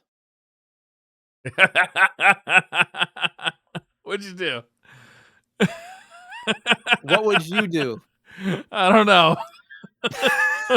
I'm not sure what I would do, honestly, Jay. I'd Alright, like to so think I would be like, that's that's not enough. You don't know what you have. I'll give you 200. my man! That's exact I said, "Okay, here's what we're gonna do. I'm gonna give you $200. You're gonna set it up as a private reserved thing for me. And we're gonna and she had also before she even gave me that list, she's like, "Oh, I also found Wario Land too. I'll throw that in with the games that you bought." Like, Oh, before okay. we even worked this stuff so, like, she was super nice. She's like, "This is my childhood stuff. It's what got me into video games, all this, that, and the other." And so she's like, $50. I was like, "No, here's what we're gonna do. I'll give you 200," which I'm ecstatic at 200. Yeah. 'Cause it's probably closer to $600 total worth of value. And I'll keep a few things and flip the rest. But I was like, I can't sleep at night if, I give her $50. Yeah. and stuff. It So becomes almost like you're taking advantage, right? right. At that point, for me, if I can get it for 40 to 50%, then I'm gonna do it all day long, of, like, where the market is, which 200, Yeah.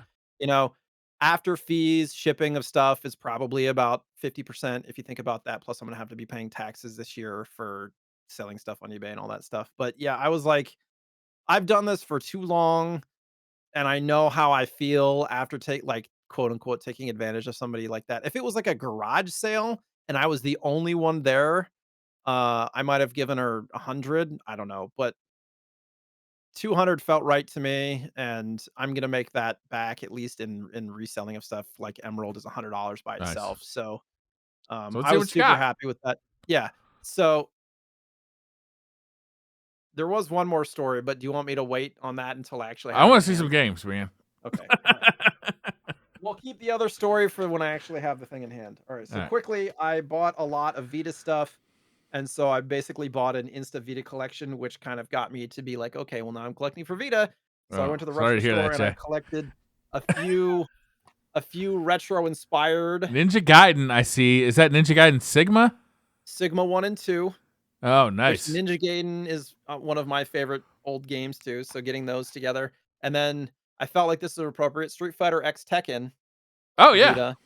Uh That game is absolutely despised by the FGC, but I personally love it.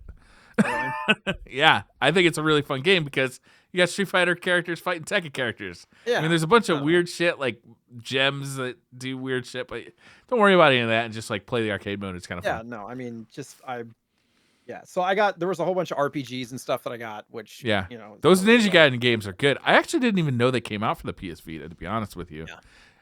On when they originally came out, now that was back Xbox. Xbox.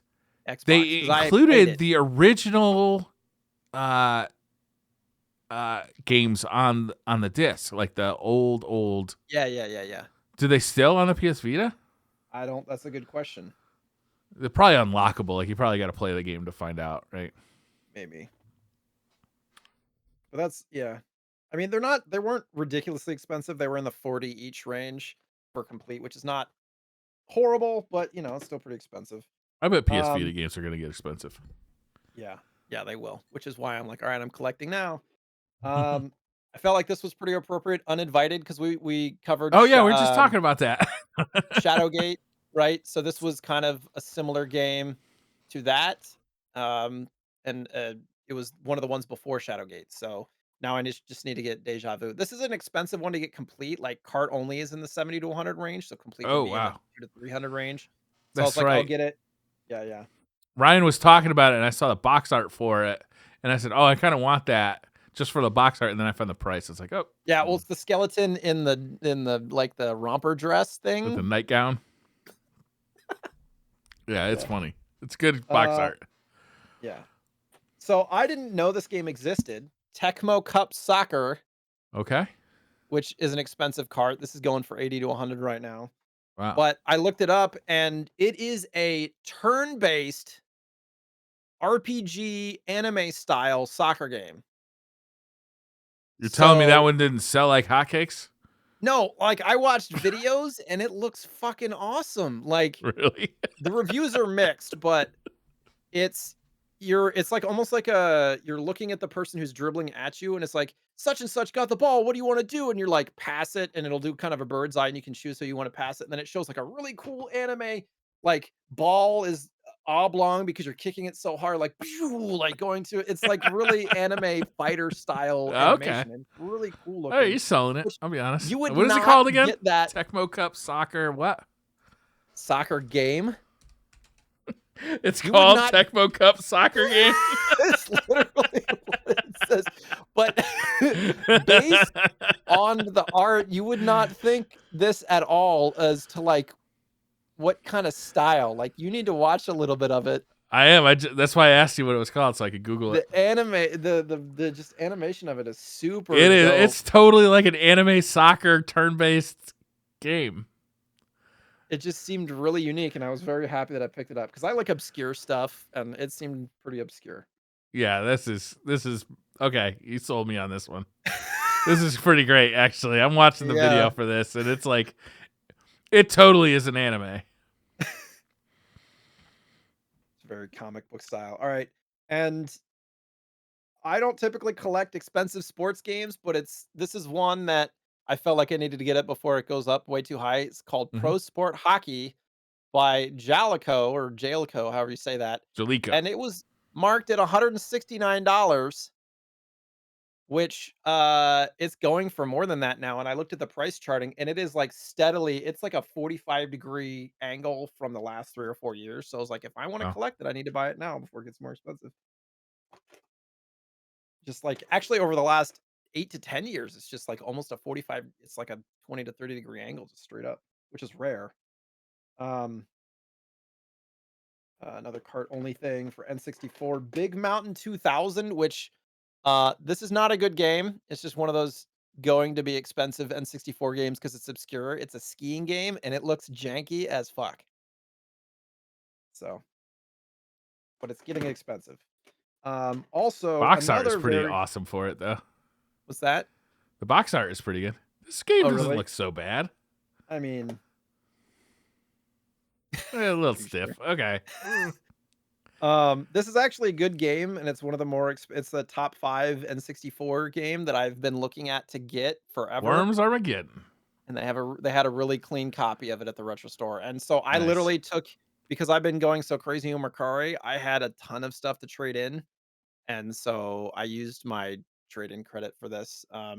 It's a it's a $250 to $300 game. Wow. Yeah. So, yeah. I think I have Worms Armageddon for the Dreamcast. Yeah. It was on like Game Boy Color, Dreamcast, PC, all sorts of stuff. I bet it's not worth Um, anything on the Dreamcast, right? no. And it's just the N64 version. Figures. Like son of a bitch. Um, a cool RPG for GameCube, Batten Kaitos. Okay. It's a turn-based RPG, and it says on the back, it's possibly the most beautiful GameCube title ever made by Nintendo Power. Okay. So That's a it's strong recommendation. What's it yeah, called? Can you right. spell that for me? Kaitos.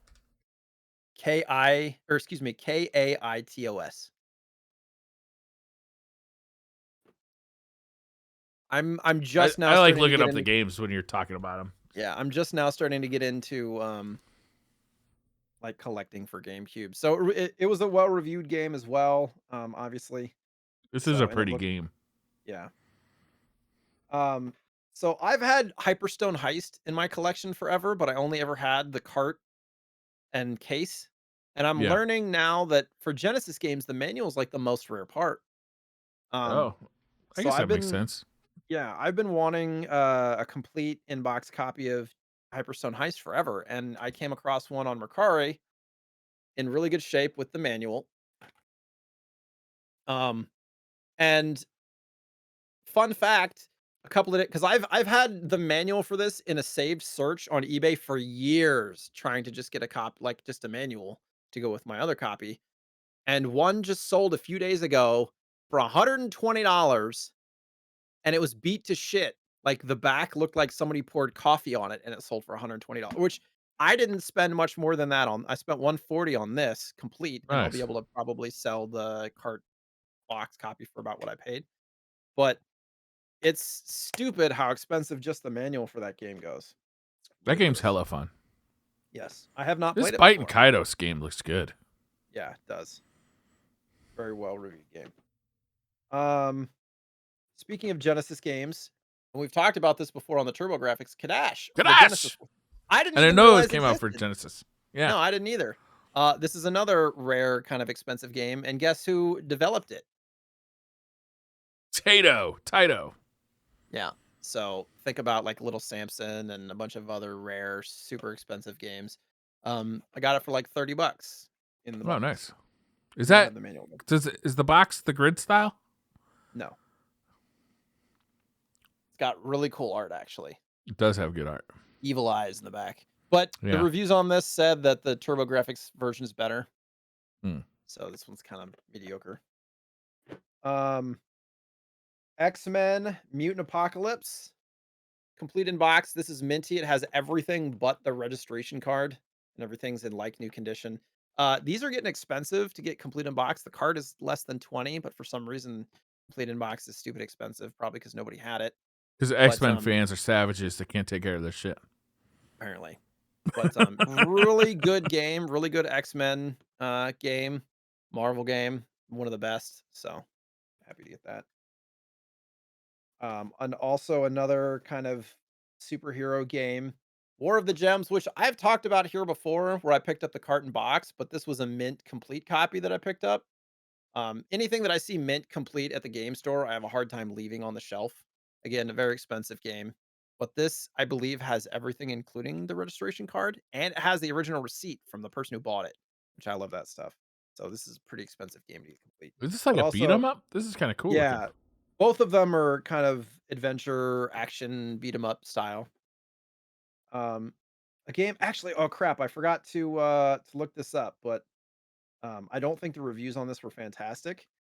But the prices on them are going up, so I wanted to get it because I saw it on the shelf. Supernova, it didn't have the manual in it, even though it was marked as complete, so I got them to mark it down, and I have a manual on the way from eBay. But this is another Taito game. Pretty much anything Taito or Atlas retro, you have to pick up if you can get it for a decent price, which I did not get this for a decent price, but it was trade-in, so, it's in really good shape. It is a shmup.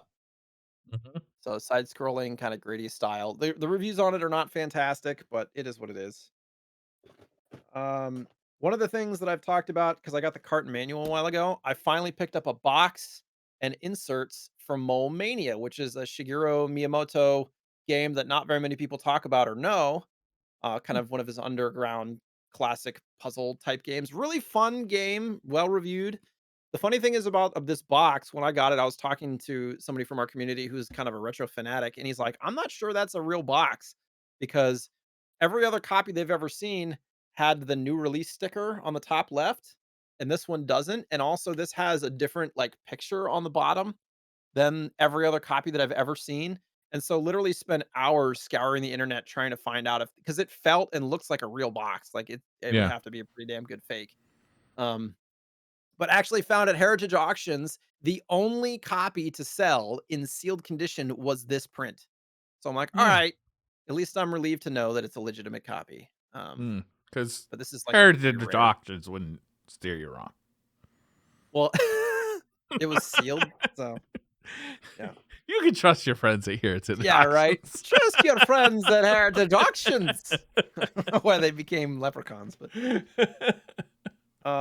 also picked up a box and manual for Ghosts and Goblins. Somebody was selling Ooh, it like for Game Boy Color. This is a rare, expensive game as well, and to get it in complete condition is pretty sought after. But I was able to pick up the box and manual for $50, which is a quarter of probably what it's worth. So I was pretty stoked about that.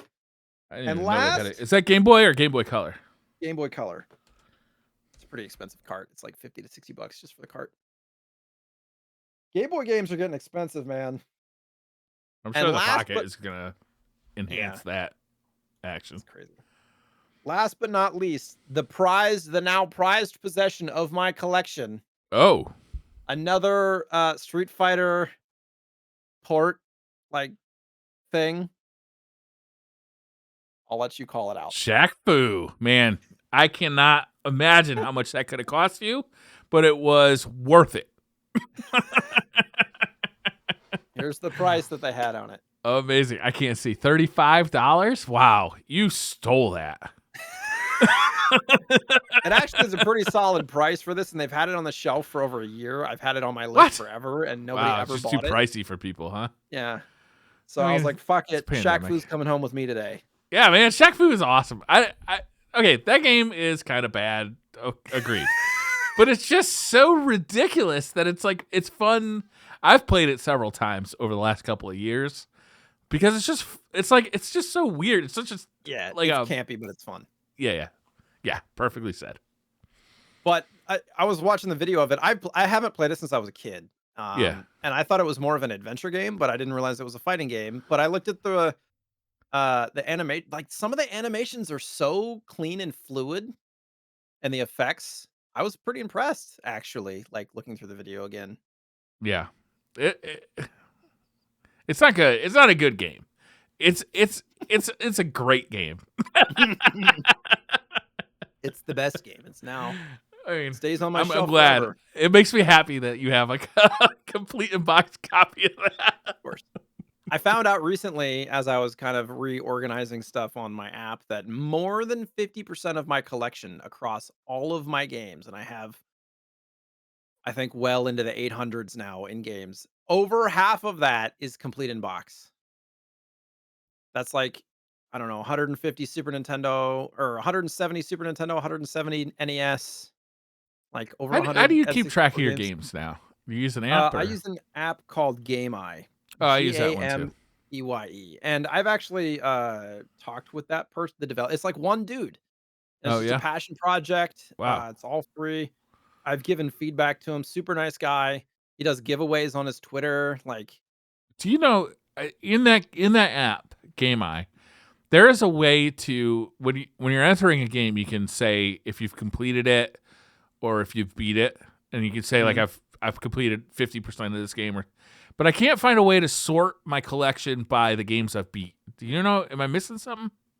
I don't know if you can do that. That's a good question. I'm opening it right now. Filter, Because sometimes I'm just like I genre, just want to play a game that I haven't beat yet. filter by played, not beat. Yeah, you can. Okay, all You right, can filter by completed, beat, complete, played all but right. not I couldn't complete, beat find but that, not but complete. I am a known idiot. So Yeah. No, I would say the UI on the filter part is a little kind of overwhelming because there's a lot of stuff there. where did you go? Did you go to games? So you go to your collection, you go to your games, and then on the top left it says refine. Yeah. So and then scroll down about halfway, it says filter by played. Oh, okay. Thank you very much. Thank you Yeah. for finding that because I want to be able to I want to beat the games that I own. You know what I mean? Right.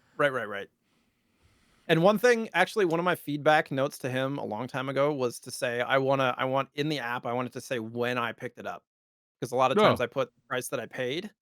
Yeah. He hasn't put it in the app yet, but I have recently exported it to a CSV, and that information is in the CSV when That's you put nice. it in the app, but it's just Oh, not so it in just the needs app. to be You have to export it to be able to see it. And I don't, it shows because I've had this app for years, and I think he did that within the last 2 years, okay. probably since I suggested it, because anything that I've inputted before then doesn't have that information. So I thought that was interesting. But Yeah, yeah, this it's a app is free really app. good. One of the nice things about it too is that you can if you buy a game that has a barcode on it, you can add it to your collection by just scanning the barcode with Yeah, the camera on your phone, which makes like if you buy 4 or 5 games at a time, it makes inputting those way easier. yeah. He's been working on an online version of the site that would be like a paid subscription thing where you can upload pictures of your stuff and like use Oh, that's cool. house in the cloud. And I think that's what his plan. But he's been working on that for a long time, so I don't know Can what you the share details your are. collection with other people? Like it'd be nice if you shared your collection with me so I knew what you had, you know? I mean, I think if you just export to CSV would be the way to Oh. do that. Like it'd be nice if you had a friends list. Like, oh, Yeah, JSniperton's one of my friends. He doesn't have Yoshi's Woolly World, so and I see a copy while I'm here at the game store, I'll buy a copy and send it to him. You know? that's a good point. You can do that on the price charting collection stuff. They have a collection. I don't know if you can import game item price charting though. Price charting is like adding some new stuff where you can like sell or buy whole collections and shit. It's Yeah. crazy. I was looking at a website. I think it was called the Backloggery. I can't Yeah. remember That's been now. around for a long time. But I just couldn't like. I don't want to put my whole collection into another Again, website. Yeah. yeah. I was watching the Pat Contry completely unnecessarily podcast. I watch their videos sometimes when I'm doing work and What's it whatnot. called? It's the completely unnecessary podcast. The CU podcast. It's with Pat the NES punk, Pat Contry, who you probably would recognize by his hair, and his buddy Ian. They talk a lot about like new stuff, old stuff. One of the dudes used to work at a retro game store, so he has stories from that and stuff. It's I don't know. I get some of my news and updates and kind of conversations, and they're pretty funny dudes. But it's probably the quintessential retro podcast that exists, I would say. Oh, whoa! Wait a Uh, minute. I mean, That's been around for a long time and has the biggest following. we've got almost 34 episodes. It's true. They're in the hundreds. Yeah. But they were talking about how eBay is starting to do this thing for was it cards or something where you can put a collection into eBay. It might have been something else. But think comics or something like that where you house your collection information on eBay, and at a click of a button you can list parts or your entire collection. Hmm. Okay. And it shows you your values, it shows you what you can expect to get from stuff, and they were speculating that eventually it'll come for video games and whatnot too. Hmm. That makes sense. Makes sense, especially if you're a reseller. Like if you plan on, I don't plan on selling anything I'm getting right now, but I could maybe in the future I would. Well, if it's tracking and tells you like that game that you spent $10 on is now worth 300, what are you gonna do? Depends on the game. Well, we had this conversation. You sold your CIB Link to the Past. I did, but I also had another cartridge of it, so I still Sure. have the cartridge. And I actually, I swapped the cartridges out of the CIB because the CIB one was the one that my save was on, so I took that one out and I put the other one in. You could have theoretically, like, if one like housing was in better condition with the label and stuff, you could have just pulled out Yeah, the PCB I think and they're put it in both the in middle. fine condition. Yeah. I I find kind of a little bit beat up cartridges kind of charming, Sure. like the To story to on them. play, I agree. Yeah, I think I'm at my uh time as a collector where I'm targeting mint stuff. For a long like time it was just get what I can for the right price, and yeah. now I'm really going after mint stuff. I like when I open. This only happens to me with Genesis cartridges, probably because I only collect. I only get complete in box with Genesis games just because of the nature of the Genesis like Mhm. box and manual. But I always look to the notes section and see if there's anything written in there. I really like when there is something written in there too. Yeah. Like I like it receipts and adds, stuff. it takes away monetary value from the game, I'm sure, but it adds value to me. Like thinking, oh, look at this kid, he wrote down, the codes, or he wrote down his notes about the game, like all sorts of cool stuff in there. Right. I just remembered I'd forgotten something. Oh, we got another one. Path the NES Punk has 250K subscribers. I never heard of him, so Yeah, well, he's been around forever. He's been yeah. on like the AVGN, the video game angry video game nerd stuff like back in the day. Like he's been around for a long time. Yeah. Um he was one of the original content creators talking about like having a complete NES collection and stuff like that. Oh, did he get the Um complete? Did he complete it? yes, he does. Yeah, yeah, yeah. So I got this in the mail today, and I originally had bought this to flip because I got it for $40 and it had some games with it, which nothing to write home about, but I can get $70 cash or like $85 credit at the game store for an SP, like an 001. Mm-hmm. So I bought this to flip for credit or otherwise, and it came in the mail and I looked at it and I'm like, I can't get rid of this because it is in such pristine. This might be the best condition SP I own now. Like there's I was no like, scratches on the top. is you said 001? Is that the one with the backlight on it? That's the front light. So the original ones. Front light. So this is an original case. It's not like a reskin or anything. Like, look at the label and stuff on the back. It is Oh man. virtually untouched. Yeah. I've not seen a condition SP like this. Like, and if you look at the screen, I'm trying to get the light to reflect on it. Like, it is mint. Yeah, not a scratch And on it. anything that I get like that, like, I cannot get rid of it. Like, this is staying with me. But I figured because I showed my wife, she's like, yeah, that's cool. Yeah. I was like, I would appreciate it. Topical. But yeah, it had this little like neoprene case. Oh, nice. So yeah. But I the like the games that came with accessories it, too. All yeah. the stupid accessories they used to sell for all that stuff. I like the worm light and the battery charger.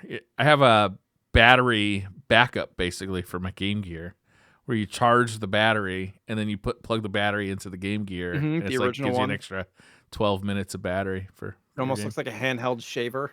Yeah, totally. Yeah. I know exactly what you're talking about. I like that stuff.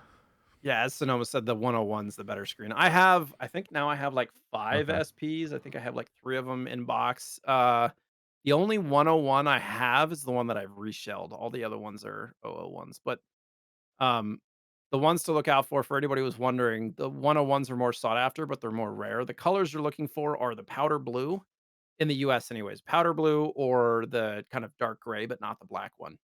All the other ones are Why not the black one? because the black one's an 001 screen. Oh. Red, blue, silver are all 001.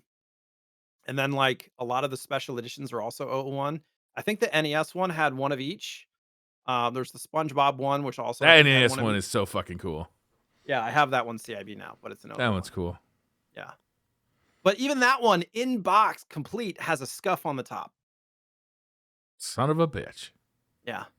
Wasn't in the pictures. I was pretty sad about it, actually. I thought I was getting a mint one. It's fine. You win some, you lose some. What are you going to do? That's the moral of the story. Jay, I have a choice for you today. Sure. And you're not going to like it.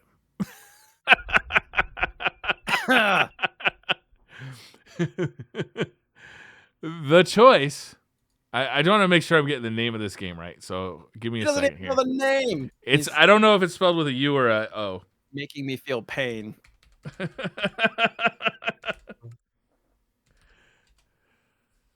Yeah, it says O. Okay, so the choice is Sword of Sodan for the Genesis, or how do you spell that? Sword SWORD. Well, I know how to spell sword. Sodan SODAN. I don't remember if it was SUD or SOD. Sword of Sodan for the Genesis, which is relatively inexpensive. What's that? How dare you? How dare you? Have you ever made a game? Or Phantasy Star for the Mega Drive. Not is that even a choice? Master System. Well, so the reason I have the choice is because I know you like to collect the game that we're playing, and I'm not collecting Phantasy Star, but I'll definitely play it on the Switch. If we do play it, I'm going to play it on the Switch. But it's also an RPG, and we've steered away from RPGs because of the time investment. Yeah. Sword of Sodan, trust me, you're not going to put a lot of time into that game. I just quickly looked at reviews. It said 3 out of 10. That's aggressive.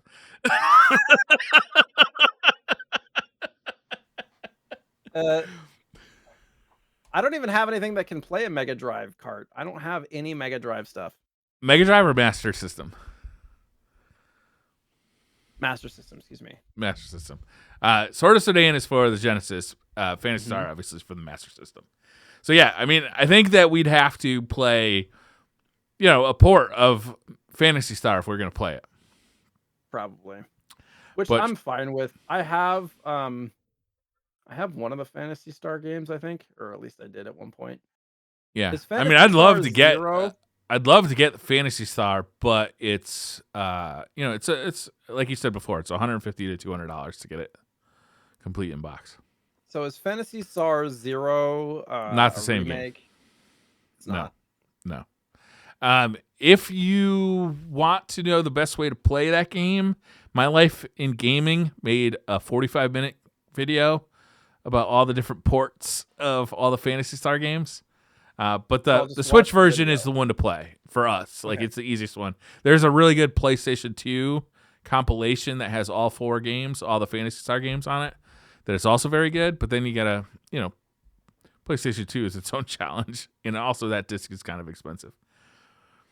I do not own a single Master System game. I've had Zero? This game come through my hands at different points in time. Oh, really? And I sold them, yeah. Oh, because I was just like, this is not a a can of worms I want to open, like a whole nother system. Master System can be really expensive too. Some of the games. I mean, some of the games are really good. Was it Lord of Darkness is really good? Can't you get that on Genesis though too? I don't think so. Oh, I gotta look it up. Oh, Lord of Darkness is also on Super Nintendo. Is that the same game? I don't think so. Maybe I got the wrong name. Yeah, I think you have the wrong name. Master of Darkness is what I'm thinking of. Master of Darkness. There you go.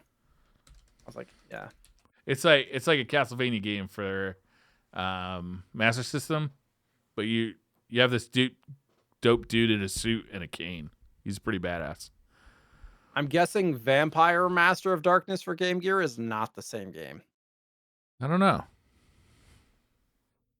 Well, and Master of Darkness is PAL only. There you go. It just gets worse from there. So you can play it at 50 hertz. It hurts. Anyhow, so your decision, sir. It's not a choice. It's Phantasy Star. Like, there's no choice there for me. Go with a miserable game just to buy it for $15 complete, or actually play a decent game. That's not a choice. But I like it. I like it. I unfortunately did buy Sword of Sudan when it was a new game based on, magazine screenshots, because screenshots of that game are pretty incredible, to be honest with you. It's not till you see it in motion that you realize. Disagree. I saw the screenshots, and that's why I was like, this looks awful. Well, you weren't 12 at the time. They have like spears with flags on them and shit, and like just it just looks like one of those games just from instinctual feelings. It is bad. It's real bad. That game introduced me to the term buyer's remorse. You don't still own it, do you? No. I was gonna say you should. I think I actually no, that wasn't the game I did that. I'm sure I sold it to GameSpot or Electronics Boutique or whatever. Yeah, it's like $30 CIB, 30 to 40. I was gonna put the little bit of Street Fighter back up just because I feel like it. Do it. Don't. We can have the music going while we do our outro. Yeah. Down with it. I love how it says World Warrior on there, but nowhere on the box art does it say World Warrior on here. The arcade said World Warrior. It's known as the World Warrior. Yeah. I know, but like it's not on here at all. Not even on the back. Does it say it on the cartridge? I don't think so. No, it doesn't. Just says Street Fighter 2. In the arcade, it said World Warrior. I know. But it's so weird to me. Like it's literally in the opening screen. I mean, you should be playing Fighter's History. Let's be honest with you. This game was so bad. Did you buy that lot on eBay then? Yeah. It was the two games, Street Fighter 2 and Fighter's History. I can't remember how much I paid. I'm sure I overpaid for both of them. Oh no. Well, you made that person's day then. What's that? You made that person's day then. They got a sale. There you go. I mean, it was like $30 or something. That's about what they're worth, I think. Good. Didn't do too bad. I'll probably bring Fighter's History to the game store. $2. Right. Yeah, get my $2. I want my $2. All right, so Phantasy Star for next time. I'm gonna be playing it on the Switch with that like Sega Ages collection, and I'm probably gonna play the Ages version so I can just burn through as much as I can. I'm gonna try and finish the game for next week, but it's an RPG, so give us a break if we don't beat the game. That's a lot of quickly looking. How to beat or how long? 15 to 20 hours. Okay, for the main story. That's a lot. That's a long time. It's a lot. That's a lot. I mean, this is the problem with RPGs with this show. It's like, but we'll at least get to see it. I'd like to, we'll get to see some dungeons. I'm gonna try and beat it though. I'm legitimately gonna try and beat it. I have that new Swoled, so I might as well get some use out of that thing. Swoled. I love how you say it. Just picture a Switch like.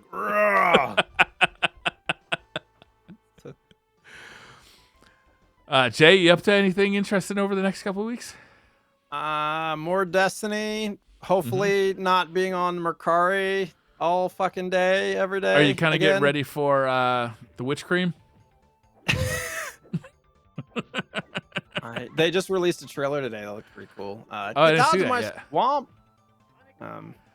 Yeah, so Destiny, and then I don't know, maybe we'll do some. I keep teasing that maybe we'll do some retro gaming on stream, but yeah, I took a few days off for the holidays and stuff too. So good. You deserve that. You should do that. Yeah, How about you? What are you doing? I'm podcasting mainly. I've been playing a ton of a game called Tales of Aspire. Tales of Ass. Got it. Tales of Ass. It's a new PlayStation 5 game. Not new. It came out like last fall or last summer. Tales of Arise. Yeah. Arise. Thank you.